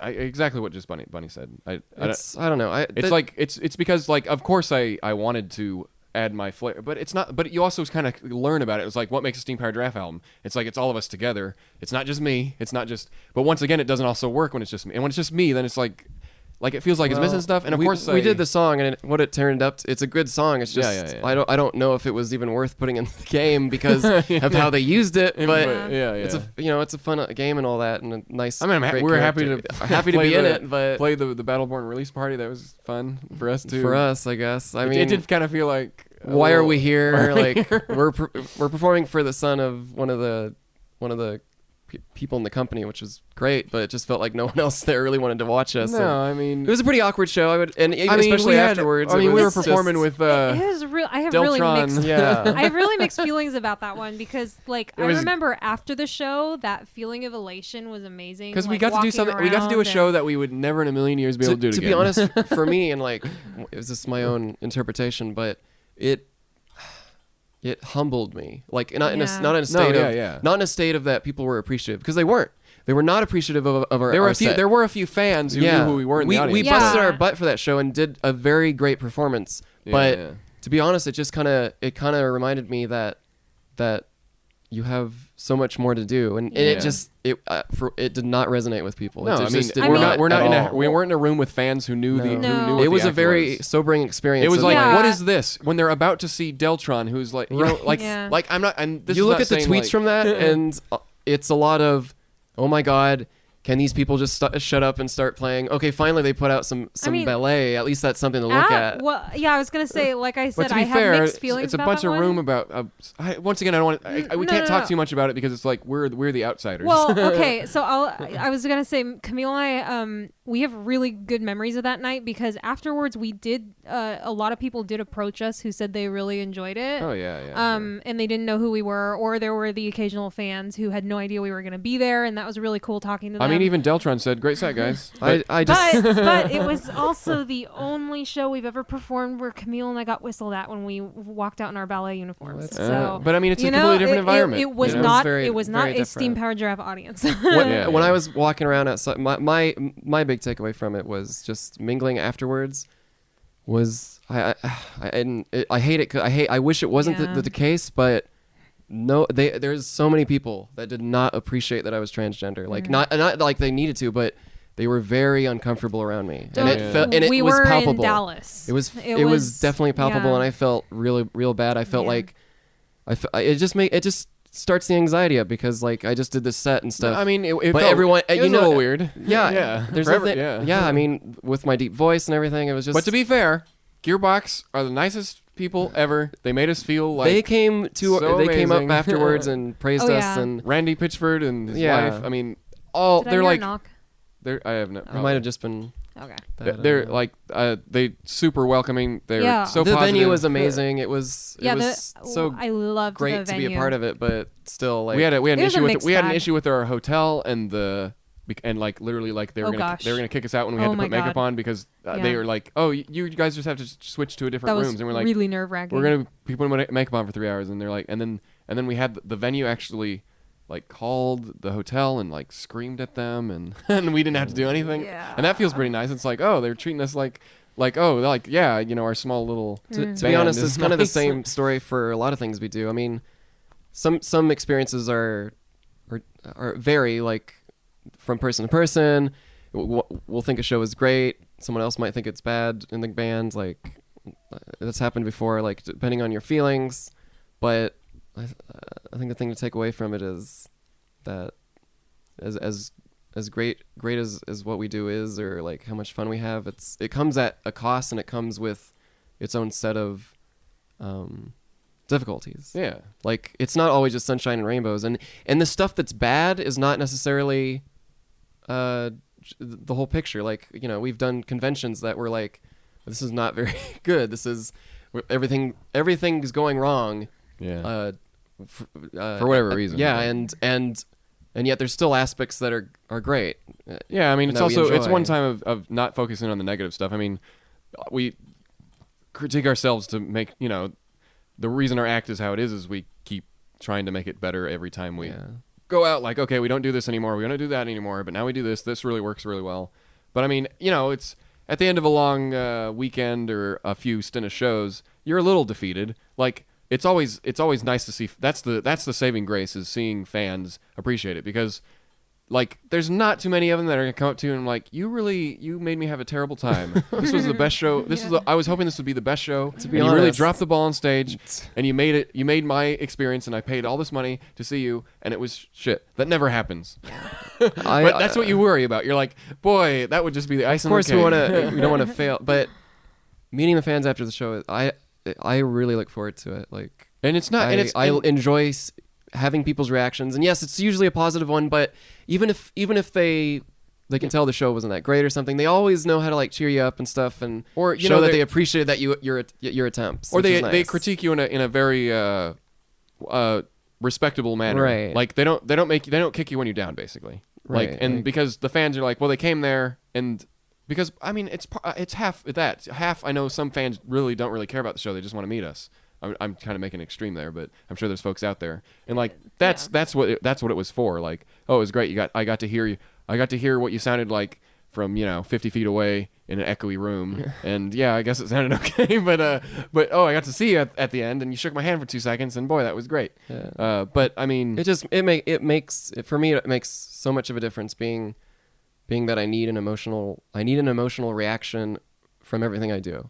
I need to find some sort of feeling in it that I can enjoy. Otherwise it just doesn't work for me. So like shaking people's hands, meeting other transgender people at the shows, it means the world to me, because I need an emotional connection to these experiences. I really do. When I think about stuff like that, it feels pretty safe when we're at a convention. We're at least going to get a handful of people that like us, and it's always super great when it's like hundreds of people. But then there's some events that we've done over the years where it's like, we're there for ourselves pretty much. Like right. we might get some fans that like us, but for the odds are stacked against us. I feel like the VidCon that we did one of those first years that VidCon happened, like it was before me. It was like literally we were out there, and I think Mike and Matt were still with us at that point. Like we were all going out there like, well, we gotta have fun with this because ain't no one out there is here for us. No, it was kind of one of those awkward shows where you're performing to people who don't really want to be there. Yeah, but or no, they're not there for you. You're like, yeah, they're not. In fact, they're not there for anyone. Was probably we knew that going into like the Gearbox show, is that we were prepping ourselves like, we just have to play it like we could get no reaction, and we got enough of a reaction. But to be honest, like you could look out in the audience after like the first couple songs and no one was paying attention. Oh no, I mean They were all filming themselves, right? Right, and like we don't talk about all this stuff all the time, because why do you want to promote that anything was like negative and stuff? But this stuff happens like all the time in varying degrees. We had a show where usually we do an encore. The audience was just so quiet, and it wasn't because they didn't like the show. It was just an awkward moment where we could not get our encore out, which is like, oh, I guess we won't do the encore. And no, they liked the show, like, but they liked the show. They were so polite. They sat in the chairs, and I don't know how that even happened, because they I think they I know eventually what got the show you're talking idea. about. Steve kind of just made a joke, and they actually, because if we always do an encore, like that's just, I mean, it's scripted almost. It's very shoehorned in, like, right, in a comedy kind of way. I mean, it was just that it's a slight moment of embarrassment that you probably don't want to tell too many people about. But this stuff happens all the time. But to be fair, some of the weirder ones, like it's not, most places where you're there to perform just as entertainment is different than going to a concert where people are coming to see you because they love Steam Powered Giraffe. Yeah. It's a completely different environment, and we've had that before. Right. So I think that's the thing to take away from it, not a specific event, obviously. Well, I think it's weird, because when you those events seem so necessary. Oh yeah. To just sober you up. I don't know what the word I'm looking for is. Humble, sober. I feel like regardless of our intentions, regardless of what we try to do, nothing compared to playing to an audience that does not give flying poop about you. Thanks. Okay. You saved that time when the other one I had to cut out, right? Yeah, but I don't know exactly where we gosh. started. It's okay. Yeah. I remember the time. I don't remember what we were talking about either. Well, anyway, so- that they don't give 2 cents about you. They don't. That you have to impress, basically. Yeah. And like, regardless of where we've come from, and that we had to start doing that, and we've gotten comfortable with the convention scene, by having that element thrown at us, or by having failures, you're giving yourself an opportunity to improve, rather than being stagnant and boring. So like, the Gearbox show was a risk, and it was. I don't know if it paid off or anything, but it definitely. I mean, it made us feel happy. I mean, it was an accomplishment for sure. It felt nice. I mean, Yeah. It felt nice to have Randy Pitchford say so many nice things about us before we came on stage. That was pretty That felt awesome. really nice. It was I great have to talk to the claptrack voice actor. Yeah. I mean, David Eddings, was we amazing. see him at so many conventions. It's like, I mean, fans. If you've ever talked to David Eddings, he's a super nice guy, so you get the idea. We why did, and it's we did fun get to some talk of to the developers were fans, and that was great meeting them. him. Yeah. Yeah, I've always been of the mindset that like there's nothing that I ever regret doing.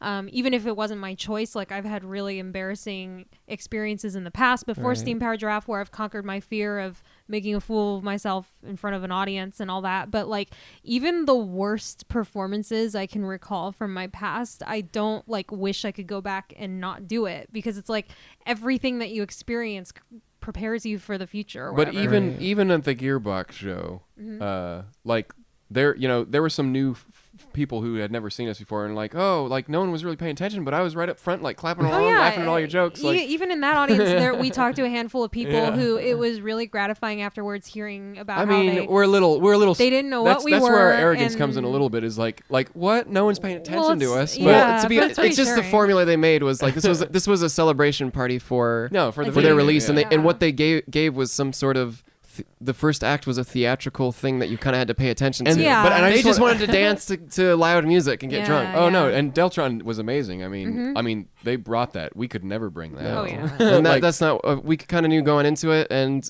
what do you know? It was.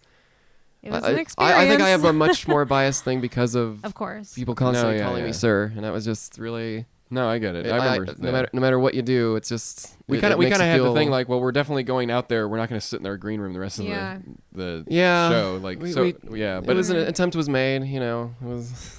Yeah. but Luckily, you guys were there to be the face. I was just kind of tagging along Yeah. and Yeah. trying not to get too It wa- depressed over all the sirs. I was it getting. was like it was such a whirlwind, like fever dream afterwards. I just remember it was really crowded, everyone was drunk and dancing, and we were like this train, this like entourage, you know, like kind of holding on to each other through the Yeah. crowd, like, you know, weaving our way People were getting upstairs, drunker and downstairs, noisier, and and it it was was such It's a always- it's surreal. It was great. really surreal. I mean, because to be fair, you know, we see that sometimes at conventions. You know, by the Yeah. time the rave happens, there are some people who have been obviously drinking and stuff. But This was a little different, but though. for when you go to like, you know, our shows It are wasn't usually like earlier and stuff. teens, So we fans go- of anime. we get a little more different exposure than what we're used to at a show. Yeah. Right. And from that unique point of view of, you know, being a band who, you know, doesn't drink after show, you know, if any of us do, it's not on company time. Yeah. Like even and to be it's like it's you wouldn't even know that we're doing it. Like that's the Yeah. idea. I could never touch a drink around fans. Like yeah. never done it, never gonna start because I don't know, because alcohol doesn't mix well with doing things in Yeah. I don't know, in a way where you can I don't know, judge yourself. Yeah, it's scary. You can't I trust don't- yourself when I you- don't when know you drink. how I You would can't. react, so you would never want to do it because it's Right. like I've never been one to like I've never been blackout drunk or anything like that in my life, so I don't know how, you know, I'm like hypothetically if I got drunk around a fan, I would never want that to happen because I don't know what I'd say. Like, And I've never drank and never gotten drunk, so I just play it safe, I guess. And also because I'm never gonna drink anyways, regardless Yeah. if there's fans. But I feel like it makes more sense. Like we're Wha- the it doesn't way make our sense the to way our me act why is like anyone would drink we don't and go. We're not up interact on with stage. fans. We didn't just perform as rock and roll heroes. Yeah. And we didn't like oh yeah like we'll meet you at the party after the show. Like our act is more like, okay, we're going to bed I mean, now. Yeah. that's the thing. Like any of that behavior, a lot of people call us on too. Like if they get any sort of wind of it, Which is kind of weird. that Because what they drink or what they curse. Like Oh, well, they I seem was- like surprised that we're people. Yeah, I and was have gonna- any sort of like. I've seen a few weird comments from fans online who like talk about they think you're like super straight edge and don't like people who or like try and police it, like, and that's not true. I don't police it. I just don't surround myself. Yeah, no, with I people. think that's a misconception I've seen from people online, thinking that like we're super against drugs and alcohol and that No, we I like mean, try and police it. But that's, I mean, that's so do, not true. I do drink. I just don't talk about it.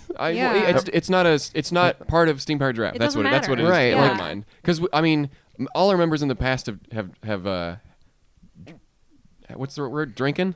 They've had their Drinking? substances. I mean, Yeah, it's not, and that's not like, but I mean, we did have a time when it was like all of us kind Right. of none of us, the majority didn't, or you, but it's to a degree. I feel like when you're a musician, like there's it just doesn't mix. I don't care Yeah. what anyone says. You can do it Yeah. after a show, but when Well, it doesn't but some mix people on the it's like- stage. I think we're just in some a- people have to start before, like during their sound check, and then they have to get Yeah. through the show that way. And I mean, that's their prerogative. We've had a couple times dealing with inebriated musicians through our many times performing, and it never works out great. Seeing other musicians who drink before a set, it's not going to help them. It's not. It might take off the edge and loosen you up, but then it's also going to make you sound terrible. Right. I mean, I to be think fair, that- if coming from a super biased person myself, I think the more is like I won't have any respect for anyone who does that just because being the person who's sober, looking at a room of drunk people as well as like even a drunk performer, it's like I'm the odd man out now. Like to me, like I see how terrible see how terrible you sound when you're like that. But that's to be fair. Like I don't think I'm super judgmental. It's just that People can No, do whatever yeah, they want I with think- their. Yeah, yeah, If they yeah. if they like drinking before their performance, go right ahead. I mean, some Or, people yeah, make yeah. a career of that. So Yeah, I think the important thing is that like even if a few of us in the band like do drink or whatever in our personal time, everyone in the group is like super responsible and professional, and Oh, yeah. no one in the group in this lineup would ever even do that, like drink on the job, just because that's not a professional thing to do, or at least that's how we see it. I mean, but I mean, it makes sense to almost everyone that has been with us. Like, I mean, for one thing, we are all ages act. We see right. all walks Yeah. of life. It's not- ain't if- no one want to come up if- to you after a show and you're drunk. Yeah. If we were a different type of band with a different audience, maybe Maybe like it would be more if acceptable. we had more of a Deltron crowd, like that would be different. Like that would be a totally different breed of person coming up to us. And we get some of those people, but for the majority, it's like yeah, they don't want to most see people us. see us as like we're like- you're a kids band. We're there to we try to stay sober while we're on the job. Well, I mean, it doesn't make any sense. I mean, we have a lot of when we're at anime conventions. There's a lot of young folks too, and it's like Right. these people aren't drinking, and they don't need to see the people that they came to see. I mean, it made sense in our heads, and that's just kind of how it's kind of been, maybe unspoken a little bit, but and that wasn't always. But the bigger we got, the more There's we kind of ju- knew. there's that just it was no- like, that's a good choice. It's a really bad idea when you're interacting with fans. It's a Yeah. terrible idea. Yeah.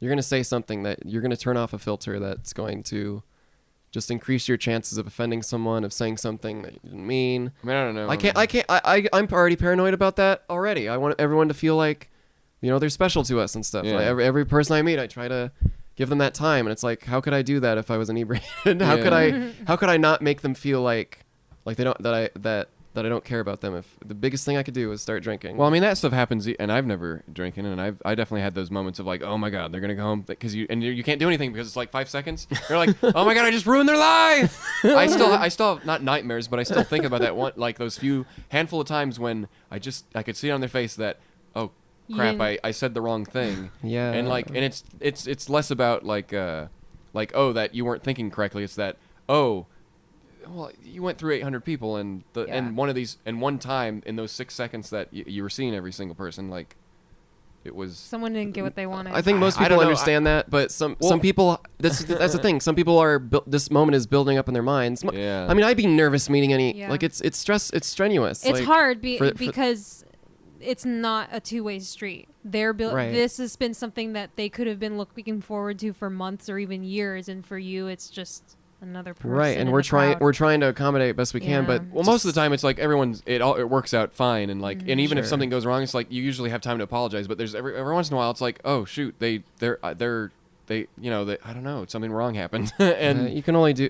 Most people understand. There's like a whole thread I used to follow before like Steam Powered Giraffe took off, and kind of reading it. It's like hundreds of pages long, but it's just people's interactions with celebrities, good and bad, and mostly the conversation always broke down to you're going to catch them on an off day. You only have so much time with them. Sometimes the same celebrity can be super nice or super mean depending on who you ask, just because they're seeing them at a different point. It's a snapshot. It could just be the wrong and how you interpret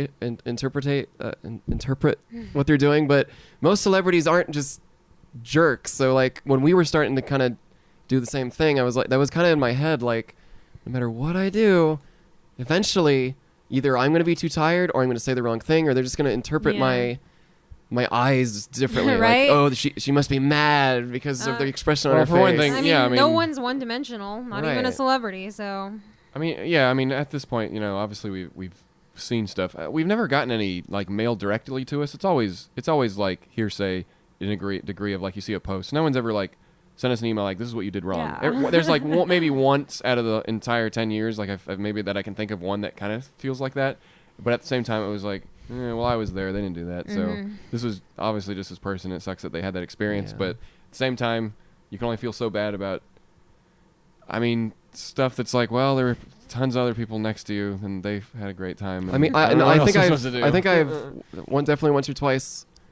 If the person was giving us a hard time, I definitely might have said something that was unappreciative. Like, there was a person who came up to me and said, I don't know exactly, but it was basically said that I have no respect for you. Oh my I don't want God. your signature.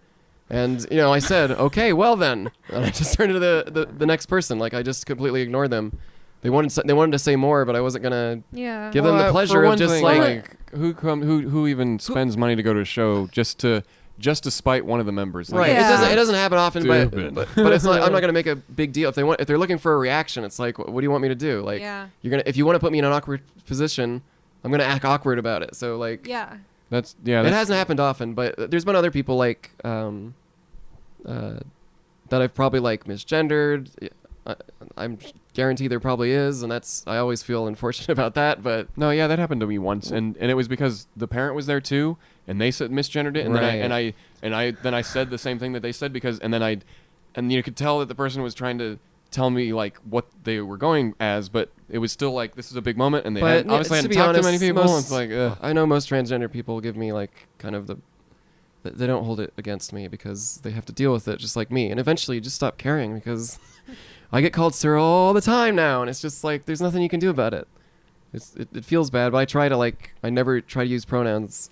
Oh yeah, Because- when I'm in like merch table mode and I've got my job voice on, I've definitely made a conscious effort to refer to everyone as they, just to Well, be safe. especially with our fan base, because we do have Exactly. a lot of transgender fans. It's like yeah, and I recognize that. So Right. like I'm like as neutral as possible, just so that I don't accidentally offend someone. yeah. I mean, we want to make everyone comfortable as much Yeah. as we can. So it's like, Yeah, and we know that there's a lot of young people coming up, and they want to feel welcome and stuff. So it's like, of course, like we're trying to be as gracious as possible, but it doesn't always work that way, and it does haunt us to some extent because I don't know, especially for me, like just from my own experiences, it's like I'm such an emotional person, and I base so much on feelings that when I upset someone, it sticks with me. Like it feels, I feel guilty, like. and I mean, some people are going out of their way to make you feel Sure, guilty. but- Unfortunately, that's just how people are.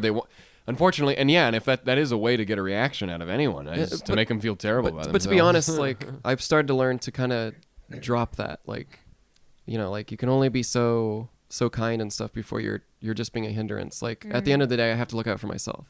Like I'm gonna have to be short sometimes if you're taking too long, and we don't always have handlers. Yeah, I mean that's It's like, the best type of events like that is when there's a long line. You're supposed to get through all of them, and you're supposed to be the one that's supposed to manage your line, and you're like, but we can't because we have to be assholes. If No, we yeah, It's you can't piss people off. What are you supposed to do? Like, So and sometimes the events that kind of are no deal with that stuff, and I maybe we have a little bit of a unique situation because Yeah. I mean everyone wants our time. They always Yeah. and we understand that everyone, and it's not like, oh, we have thousands of people that want our time, but an event, after a few hundred, it's like, okay, now we have to kind of be conscientious that we can't just carry on a long conversation with people. Oh, Right. yeah. Like we have to be conscious of the time because the venue, because of the rest of the line. Yeah, because of all and this. like events where we don't have handlers. I remember in the earlier days when I first came on board, I kind of like the Walter workers would take that role, and it's like if we didn't have handlers, we would be like, well, you guys don't have to deal with line management because you can't be seen as the bad guy, but we'll help manage the line. But the longer that I stay on board, the more anxiety I have about putting myself in the handler role when I need to, because the more people know Right. me online and see me as Yeah. one of the beloved whatever band members, and it's like the longer I stick around, the more recognizable I am to the longtime fans, and the less I want to be the bad guy. I mean, you see stuff all the time, and the places Even when it the has venues that to. understand it, like they'll have a security guard there, and they literally like watching. Like if it's taking too long, they put them hand on the back, and none of the people going through the line, they don't get offended because Yeah. it's like like we're That's there, their we're there. job. Like of course we would talk to everyone for hours, and Mm-hmm. of course that's impossible because well, we just did a show too, and we're already tired, so we're just trying Yeah. we would definitely want to interact with our fans, but it's not logistically possible. sure, Yeah. we're gonna get tired by the end of it. There's no way around it.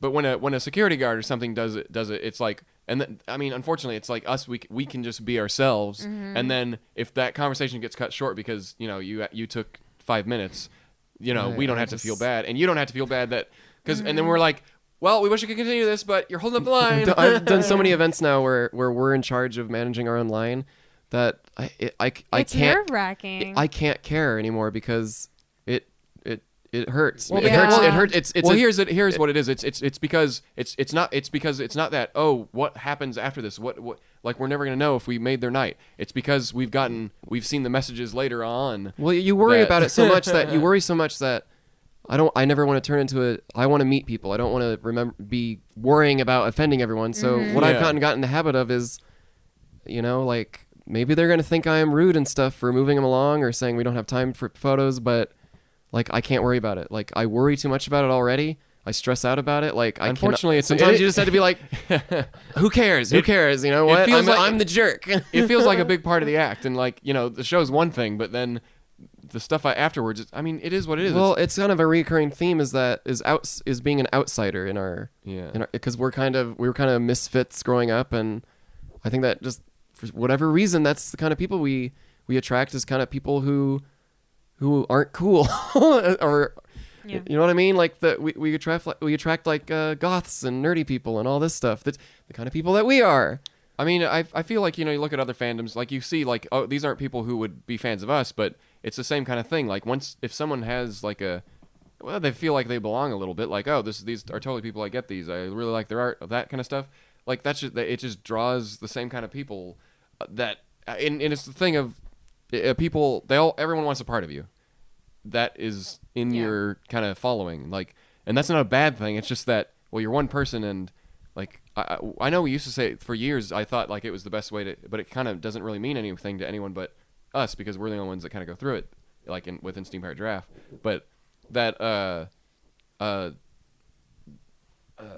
I just lost my train of thought. I guess we've been going on 3 hours now. So Yeah. but or 2 hours. I don't know. It's No, been we've 3 been hours. doing 3 hours. Wow. I guess we get kind of carried away, and I guess our original topic that we were going to talk about, we didn't never even touch got on to. It's all right. Next podcast. Next podcast. I've already seen a lot of really positive feedback of people saying they really enjoy the episodes where you talk about your band, the experiences of the inner workings of the band.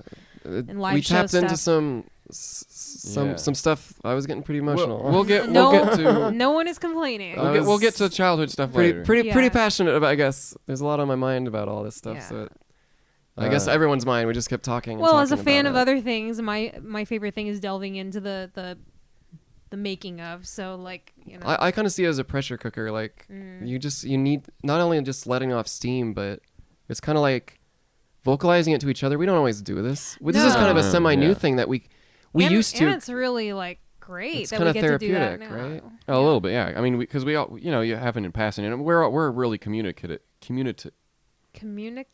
Communicative? I don't, Communicative? I don't know. We what- communicate. I know Yeah, that's we a communicate. word, but I we don't communicate know all how the to say time. it. I would say more than most people. 'Cause Yeah. we've had people in the band, and like you ask them stuff about like, oh, how does that make you feel? And they're like, well, I don't know. I feel like we're a little more in tune with like describing how we're feeling. We're, Yeah. we're emotional people. I think Yeah. some of us more than others. I think I'm probably the most emotional Like- person in the band, but right now, But talking is like that's key. Like no, if you can't talk to people, you can't do anything. And I mean, if you're in a position where you're over other people, you don't have to talk. But in this group, since we're trying to be equals to a degree, like and make everyone sure they have a good time and all that, like that's where things can break down because.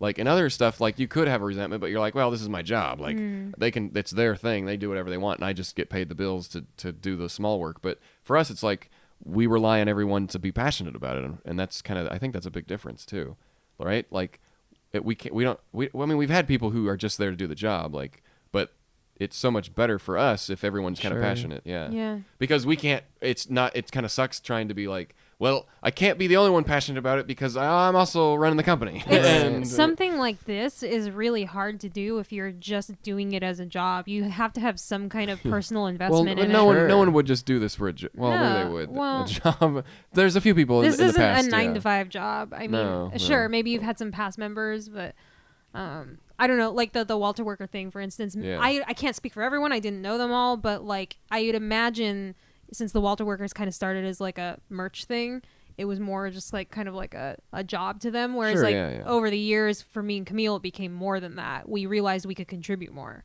No, So- yeah. sure. It's You and get it's more also invested. I'm sure. I think we've had our share of performers and musicians who, while they can appreciate certain aspects of our acts, they'd never go out and create something like this. Like Mike, yeah. Mike appreciated some stuff, but he was more in it for the music than the theatrics. Sure. And even Sam, said he would never do something like this, but Yeah. he found ways to express himself. Yeah, yeah. And And I feel like that's most of how anyone we've worked with before. Like, I mean, it is what it is. I mean, I think that's how. It's kind of weird to think like that. Like a bunch of people created a group, and it was everything they always wanted. Like, Yeah. I think it's enough that Bunny and I are on a somewhat similar page, and even we're on different pages. Yeah, but I mean- that kind of shapes the act, right? Dave and I don't think alike all the time. Like, I think we definitely have some discourse, and that's probably healthy. Like, everything we do should be questioned and scrutinized, and we do a decent job of doing that with each other. Like, I mean, either whether creatively or Right. business decision, but yeah.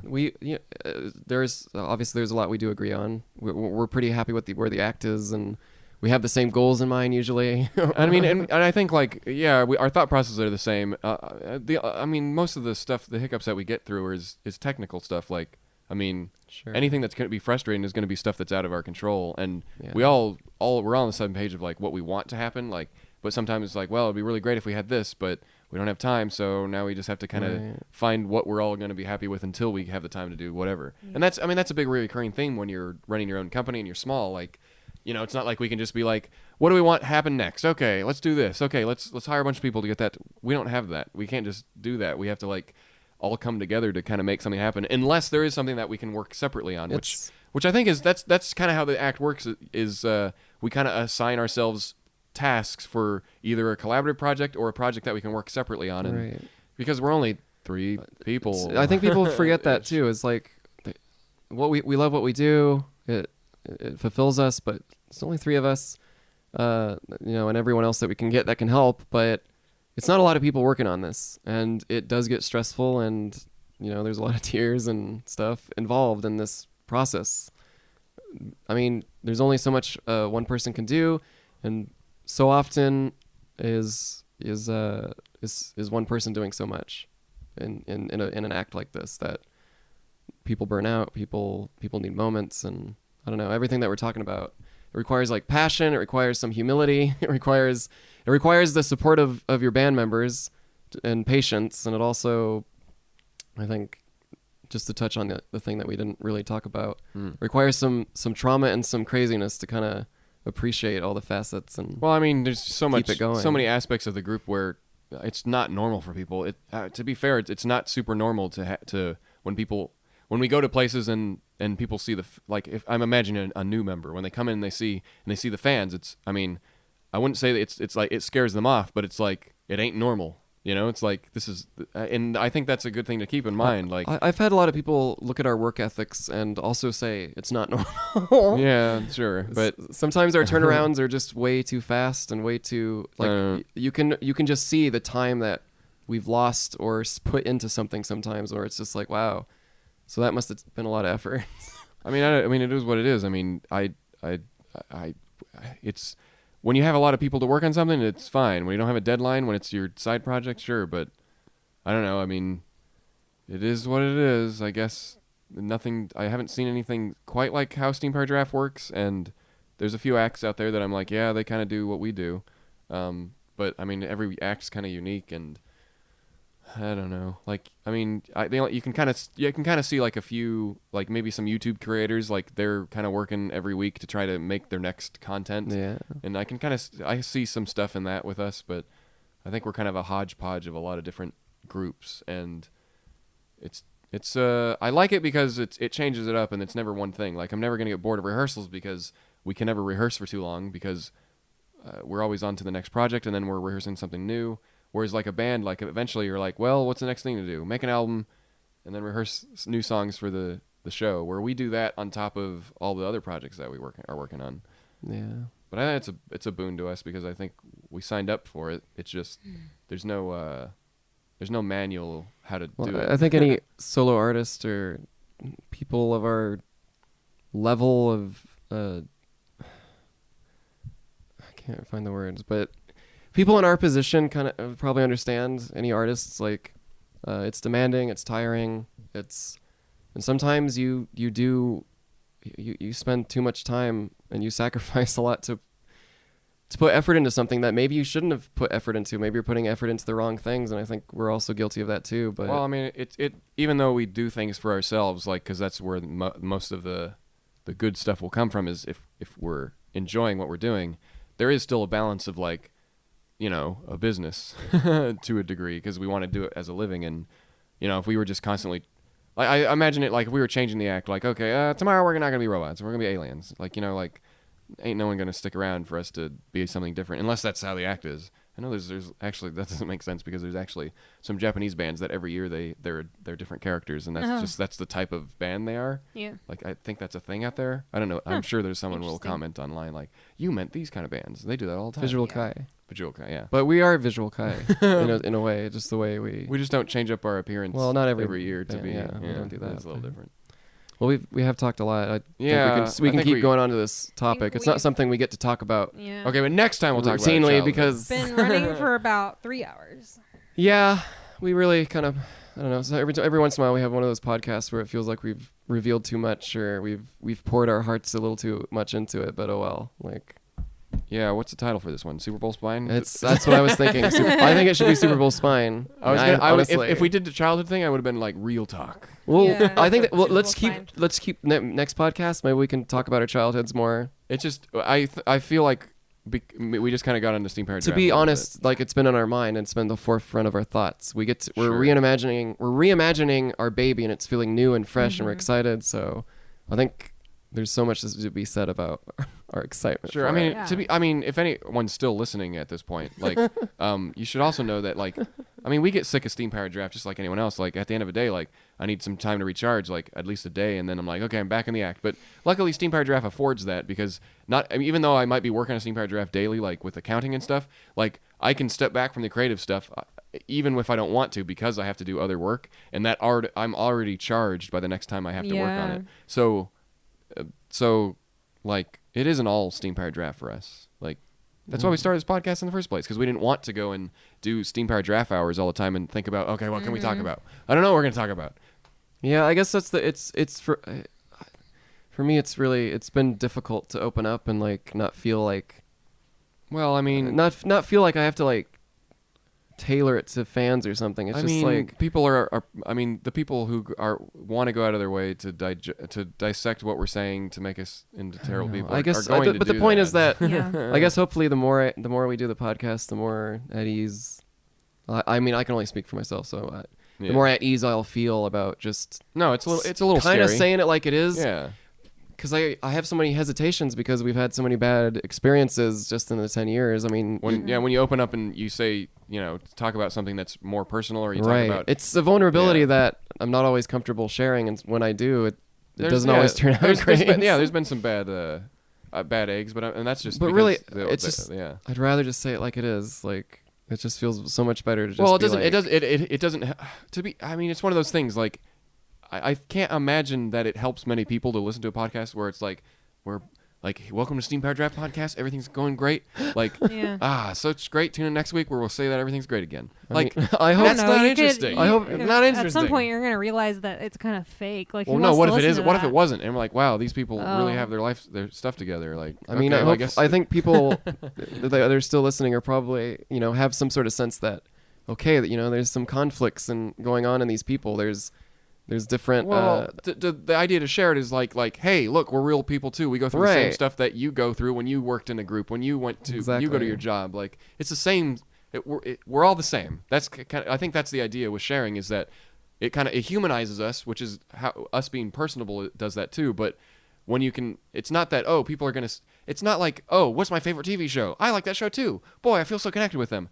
Yeah, I guess you can a little bit, but when you start hearing some stuff that's like, they went through this, like, This is I pretty went heavy, I went yeah. through something like this, and I know this would have been a great segue into the childhood stuff, but I guess I'll save that for next week. But yeah, I posted stuff on Twitter this week, and yeah. I got so much great feedback, like people sharing their stories. Like, that's why I want to talk about this podcast, because like, yeah, I think it felt important, but we'll save it for next. I have we didn't some get there stuff- this time. I got but some yeah. responses because I reblogged your thing and added my 2 Yeah. cents. And No, I mean, seeing people share their stuff, it's like it almost like it's what you set out to do, but you're not really doing it so people will send you messages. Mm-hmm. It's more like the side effect of it is that this is why this is important to do, is because people like you post a music video and people are like, well, this is great, like 20 comments, and then you post something like, this is what I went through as a child, like I think this is there, and then it's like 100 some odd comments or emails and stuff. I think there's a need. I mean, it's apparent. I think it's apparent in us that we want to express ourselves. We want to be true. We want to be in truth. We want to be accepted. We want to. Yeah. We just want to be ourselves, and we want that to be okay. And I don't think that's a terribly bad message to send. No, is that yeah. we can talk about these. We can talk about depression, anxieties, and all these other things that afflict us, trauma. We should be able to talk about it if we choose to, and not feel ostracized. No, yeah, that, and I mean, I just see the positive of like, yeah, it's not for everyone. Some people don't want to have anything that's going to bring them down. Right. We could be considered downers in a sense, but I think what positive comes out of it is that other people can say, hey, I'm not alone in whatever the heck they're talking about, or maybe they don't. Maybe they get the other positive is that maybe someone gets a perspective on a different type of person, and that's important too. Like, just because I hear some people's problems, I'm like, I don't know how you would ever deal with that. Like, but it's interesting to see how you deal with it, Well- and how you have turned into a person based on that experience. Out of everyone that's been in this band, I've never seen anyone that's kind of put their heart out there like you and I. Like, some people are just don't do it. They don't need to. They don't. For us, for whatever reason, we want to be understood. Yeah, We want to be understood by the public. I don't know why. Well, but I mean, so many other people, and it's healthier probably just to keep it private, just do the yeah, business. yeah. But for whatever reason, we thrive on kind of sharing our experience. I think it's not a frustration, but I feel like when I do share myself, it's because I feel like, boy, people really don't understand where I'm coming from. Right, And I mean, that's it. maybe it's after like a joke, like I make a joke and people are like, are you okay? I'm like, what? I didn't Photoshop a photo with me saying, it's great, it's great, it's great. If I'm suicidal, I didn't sit on a computer and type that out. If I'm get that. suicidal. when I do my McDonald Oh my Land God. posts, like people think that it's like a cry for help, and I'm like, I didn't put this much effort into a cry for help. this is supposed to be funny. It's not supposed to be. Well, I don't like if I don't smile in a picture, I get messages like that too. Like, What's so wrong? Why are you? why can't I do don't a get smolder how- look and not? I don't understand people who don't understand like sarcasm or humor. I mean, Well, to be even fair, Camille and I have gotten we got one comment on Twitter once from someone who like was like, don't be like that. Like, you could tell they were really trying to cheer us up. Like, they thought we were actually suicidal over some like stupid joke we made. Like, But to be fair, it's not that something. anyone's we're not. This isn't about like joking about being suicidal. It's No, it's that the interpretation is that that is there we're something not wrong? okay. And I don't. And to be fair, we also don't know if they're joking too. Yeah. Sometimes it just feels like do they not? Do they think that we're? but I think the majority of people do. But I think it's because some people aren't acquainted with like who we are as people. Like Well, out also- of context, it does feel a little like if you just saw the tweet, you'd be like, "What is this?" And I Also remember Yeah. that our band is really like lighthearted and stuff. So when we kind of scare them with this kind of yeah. surrealism Yeah. that we're kind of known for by people who We're know like, us. oh no, they're spiraling. David and I, and I think a lot of people are, especially Sam and stuff who've been in it, we're very, very. There's a lot of surrealism. Like, Yeah. Sure. I think in a lot of the off-color stuff that you might hear, like my McDonald Land series of posts or some of my art is some people don't get it. Like, it's like, why is this so creepy? Why is it so unnerving? Especially Sam, like his art it goes up above and beyond anything we've ever done in like Steam Powered Giraffe. Sure, yeah. Like, he has some really interesting like surreal concepts, and I think that just kind of throws people for a loop if they can't associate it with their because band. when or they see something. Honeybee, Yeah. then they're like, "Oh, such a sweet song." Right, about and then you see Fancy honeybees." Shoes, and you're like, "What happened? What is this acid trip?" such a sweet song about honeybees, and it's our wedding song, and Right. it's our song. We love it. It's just a great song about two people being in love for the rest of their lives, and everything turns out great. I mean, I haven't. I'm sorry, I'm not making fun of anyone. I'm just like we get that a lot. What? I could talk about Honeybee on one of the podcasts. Why? Like, Another about 3 where hours. it came from. 6-hour Yeah. podcast. I could talk about that song and like. No, yeah, it'd be interesting. I think it's very interesting. How it If came only I up had enough to be. time. I even have No, some I'm just follow-up stuff. I have some follow-up stuff that happened like in the last couple of years, based around the person it was written for, and it's Wow. just it's interesting. It's interesting to see how it takes on a life of its own. Like, Even I would love to hear that. Yeah, As I a fan mean- of other bands, like I own a book that literally catalogs every single Beatles song and has like a page explaining the backstory of the song with like excerpts from the 4 Beatles Yeah. and like their backstories of why they wrote it, and that kind of stuff is fascinating to me. Well, like does it- talking about I mean, I what guess a it's- song came from. It's just as Yeah. important as what people interpret it as. Yeah. Because, like, even, like, I can say that electricity, like, I've not that too many people said it, but when we were first starting out, you know, we didn't have Honeybee, so that was kind of, there were other songs that people made comments of. Now it's kind of all Honeybee. But, but it was like, some people said, oh, this reminds me of my father who has Alzheimer's. Like, this is what it's speaking to, is like what was inspired you, and like you want to say, yeah, it was that, but you know it came from a different place. Yeah. And Sure. that's kind of how a lot of songwriting is anyways. If you leave it ambiguous enough and vague enough, which I like doing, like, I mean, it's kind of resonates more, I guess. I think if you're enjoying what you're creating, Yeah. it resonates somehow. It resonates. Some people said that, oh, electricity is my soul. I feel that when I think about God and Jesus, and I'm like, I mean, everyone art's to be interpreted. No Yeah. one's really wrong. It's just no, you're right. But I mean, as long sometimes as I write as- songs with a specific theme in mind, and sometimes it's more ambiguous. And sometimes it is just a feeling that I can't even put words to, and the music tells it better than I could. So Well, it's the disconnect. It's the disconnect that I know people expect us to have a view of everything that we put out, and like we should be aware that, you know, like when we post a surreal tweet online, like you know, me, like I start off with a normal tweet like, it's so great to justify wearing this jacket outside, and then I just keeps and I was was I laughing. I thought it was hilarious. So I posted it and I don't know. I knew I was what I was going to towards the end, and like the sentence is gonna make less and less sense, and then towards the end it's just gonna be we're kind of just. I know we're like ragging on people who don't get it, but it's more obviously we yeah. understand that not everyone gets everything that we do. Yeah. But I think It's just- it's saying that we like it's okay not to get it. It's just that from our point of view, it's like we can't always have the view in our head that people don't understand who we are, Right. and because Yeah. we're just people, and We're just expressing ourselves how we know how, and we don't know that how doesn't not always to, we don't know- translate well. We don't know how, because unfortunately in a tweet you don't have time to be like, hi, I'm David Michael Bennett, and this, and I surreal art, and here's this. Like, you can't do that. Like, so you just have to. You kind of default to assume that. You just do it for yourself. You do it and for maybe, yourself. maybe for some friends that are gonna like. Sometimes when I create something funny or something, I want to show it. Basically, all I really want to do is just show it to David. But I just Yeah. I just put it online and say, hey, look at this thing I did. Yeah. I know you would probably appreciate what I Yeah, just of did here. It's like making a joke with your friends. It's like. But I mean, and I don't know. Some people would say that's bad. You have an audience to uphold. I don't know if anyone would say that, Whatever. but you know what I mean. Yeah. Like, I it's don't like know. it's not that we didn't think about that. It's that we can't. Plus, that you it's can't really think about it. fun to have just a little bit of lighthearted indignation. So it's nice Yeah, when people are. of when course. it's nice. It's hard. It's nice to give people a hard time that are not give them Sometimes, a hard time, but yeah. kind of just pick on them for not understanding it or something. Not that there's anyone in particular that we're like, No. but it's the idea that like, boy, We are definitely amused by people's comments. There's some really hilarious stuff.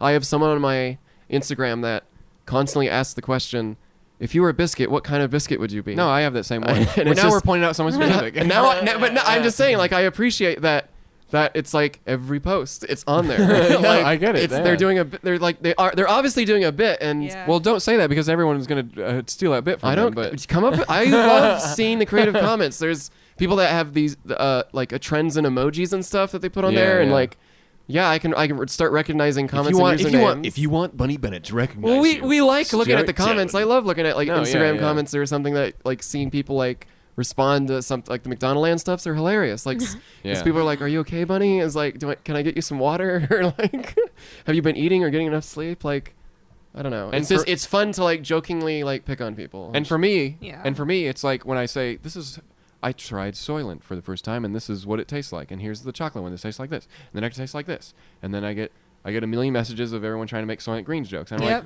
like, how can you make? For one thing, I be assumption, but here I just want to go on a little rant, just because you're not going to hear this on Twitter because there's not enough characters. Yeah.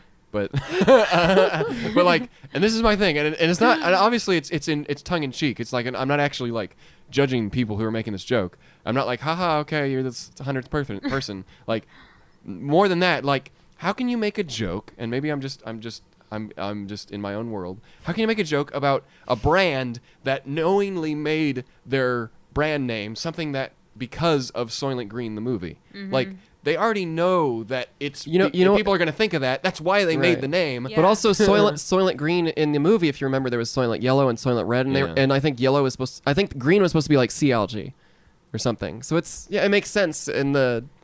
It's So- not. That's the thing. Soylent Green is not Soylent at all. Yeah. It's people. That's the whole. And that movie's actually really That's the amazing. point. I don't think a lot of people have actually seen that movie. It's Well, actually amazing. Well, to Like, be Yeah. fair, I would disagree because all my comments were like, Well, "Are you sure it no, wasn't I think people? it's- It doesn't taste like God. people. I don't Why think- does it taste like people? Why does it taste like people?" And it's just like feels like you're. I don't think that a lot of people have seen it. I think it's just one of those pop I beg to culture differ things. because No, I think that they don't. No, here's why. It's such a popular. My ears are so sad. All right, you don't have to yell, David. sorry, We're not. Soylent Green's people. Soylent Green's people. I don't Are you sure think they it's not have people? seen the movie. I think they're just aware of the. They're- of the you're right, It's you're like right, it's like you're it's like a right. meme, but it's like a pop culture thing that's so ingrained in us. Yeah. Like, damn you blew it up. Yeah. like Exactly. it's the innocent same. They actually. can't You're right. resist. I You can't, can't you imagine- can't present them with the word Soylent. They can't resist. Actually, go out and themselves. watch Planet of the I Apes and doubt- Soylent Green. I'm I- sure you actually. I find can't a lot to imagine a enjoy. 12-year-old actually watching Soylent Green. I mean, Soylent Green Yeah. is an amazing movie. not just because I don't think millennials. I don't consider myself millennial, but I'll take that to the grave. But but not that I don't think that millennials like don't appreciate that stuff. But I think that enough decades have gone by now that even classic movies like that, where like when we were growing up, like obviously everyone watched it, but after a certain decade, it's like now that movie's old enough that it's kind of like the Soylent Green's people outlives the movie. It's kind of like frankly, darling, I don't give a damn. yeah, like we like even as a kid, we had to go out of our way to see that one. Like everyone knows it. everyone knows it, but when you actually go see, It's like how many people have actually watched Apocalypse Now? Everyone knows the everyone Yeah. knows the visuals and stuff. Okay. But have you actually seen the movie? Like, that doesn't make doesn't make us better for having seen the movie. It does, obviously. But no. But, As we get older, we're just gonna get more like. but I don't want to. back in our day, we knew what entertainment was about. I These started with- millennials- I remember AOL. You don't even remember MC Hammer. He had some talking shoes and a whole cartoon. Yeah. Remember that? Remember talking? Remember No. had- Yeah. We watched. was- We were alive when the cartoon was happening. Like. Anyways, You don't even know who MC Hammer is. We do. I mean, we're sounding like baby boomers. Worse. I mean, isn't that our parents had these same thoughts, but just connected to different things. We're a little too young to have that because I think Generation X should be the one that's now having these thoughts. They are. But I think we're progressing. Technically we are millennials. I think that we're just Generation Y. Yeah. We're not the majority. It was like an in between. I think Generation Y is considered the first phase of millennials. When I see. I will not call myself a millennial. I No. refuse. But I'm Generation Y.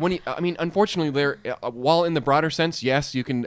You can be friendly and find similarities with everyone, no matter what generation you are, young and old. Like that's not an issue. But you do feel a little more connected to people who kind of grew up in the same generation as you. And I noticed this with and I know it's stupid, but when I see like celebrities who kind of grew up in the same, give or take 10 years. I like you can feel like they kind of have a different thought process because they went through the similar kind of society stuff. Like Dan Harmon's like the closest one I can think of. Like he's in his 40s. But I still feel like he grew up in the time that I grew up in. Yeah. Even though it's borderline on 10 years difference. All you millennials out there are gonna feel the same way when the next batch comes. Yeah. When you get to our age, you'll have similar thoughts. I guarantee it. Like. Back in my day, right? Okay, I'm gonna say something bad. We can't say this. I was gonna say back in my day, we all went on Tumblr and cut our hair and we only had 7 genders. Now there's 50. I'm not making fun of anyone. It's just like that's once again. I hope everyone knows this is comedy and like it's not funny because it's not true. It's that I'm taking it to the extreme. Where obviously this is important. Explaining comedy. Obviously there's more than one gender. But it's totally true. Like obviously, like we're now approaching being the kind of the cynical old people. Sure. I mean, we're only 30, but it's still like we're starting to get that bitterness, that old bitterness where movies suck, and like when you're a kid, like they do. I love everything. Everything's new and bright, and I've never seen this story. And now we're like, I've seen this plot line like a billion times. Yeah. I'm 30 years old. I've seen a lot of movies. You just get bitter with age because you've seen so much. So entertainment doesn't impress you as much. Like that's just facts of life. And that's also a thing that you have. That's also a show you have no idea about because you're so young. Okay, well, I'm just joking. I don't. Okay, so now we're on 3.5 hours. Probably wrap it up. Super Bowl spectacular, though. All right. Super Bowl spectacular. Yeah. Great. So who's Good winning? episode. Who's the teams? I don't They care. haven't started I don't yet. care. The Falcons. It starts and at like the Patriots, 3 right? or 3:30. It's You gonna know, start, the like, only right thing I now. remember about Super Bowl is when Family Guy premiered, and I was like, "Wow, this is a pretty funny show." And then those first few seasons were funny, and then it got canceled, and then it came back, and it wasn't the I same. feel like we're gonna start talking about sports, and this is just gonna be another hour. So we probably just need to cut it off before it turns into like 5 hours. Let's play this thing. Let me hook up I unplug this microphone so we can have less ambient noise being picked up. But I'm gonna plug in the guitar. There's like 1 or 2 fans that have actually listened to the whole thing, and we applaud you.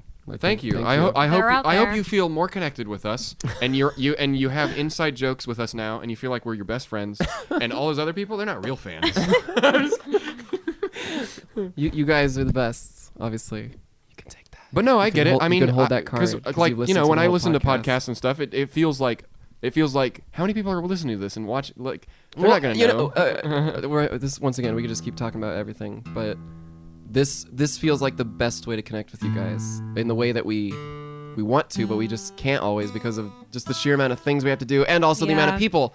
So it's like, sure, yeah. This is great and feeling like we can actually connect with you on a kind of a one-on-one basis ish. But it's a little it's still a little one-sided, but I guess that's just how it is. We didn't answer any questions today, so sorry about that. But I didn't ask for any, so I put up the Reddit question, so and I took my name off of it. So if you ever just want to jump in there and answer something. So name. Oh, you mean there's a thread? Now it's just ask about SPG questions. Okay. So if you ever want to come in there and answer, I do it like every other week. So go to Reddit. You can ask us some questions.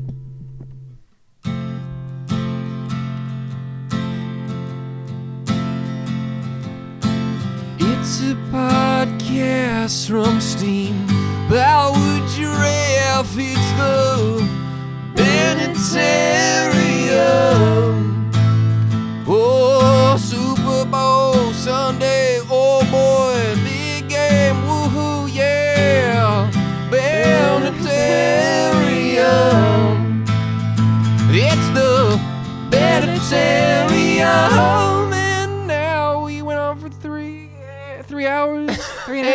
wait, that 3 hours, 32 minutes? No, even more than that. Wow. Okay, well, And and now I have to get up and no, we don't have a sound engineer to turn off it, so I'm gonna get up. I'm not gonna lie. I was engaged all the way through, but my mind kept wandering to The Witcher 3 because We didn't talk about video games the whole time. I'm we almost finishing. Made it through. I'm Almost made finishing. it through, but then Chelsea had to run it.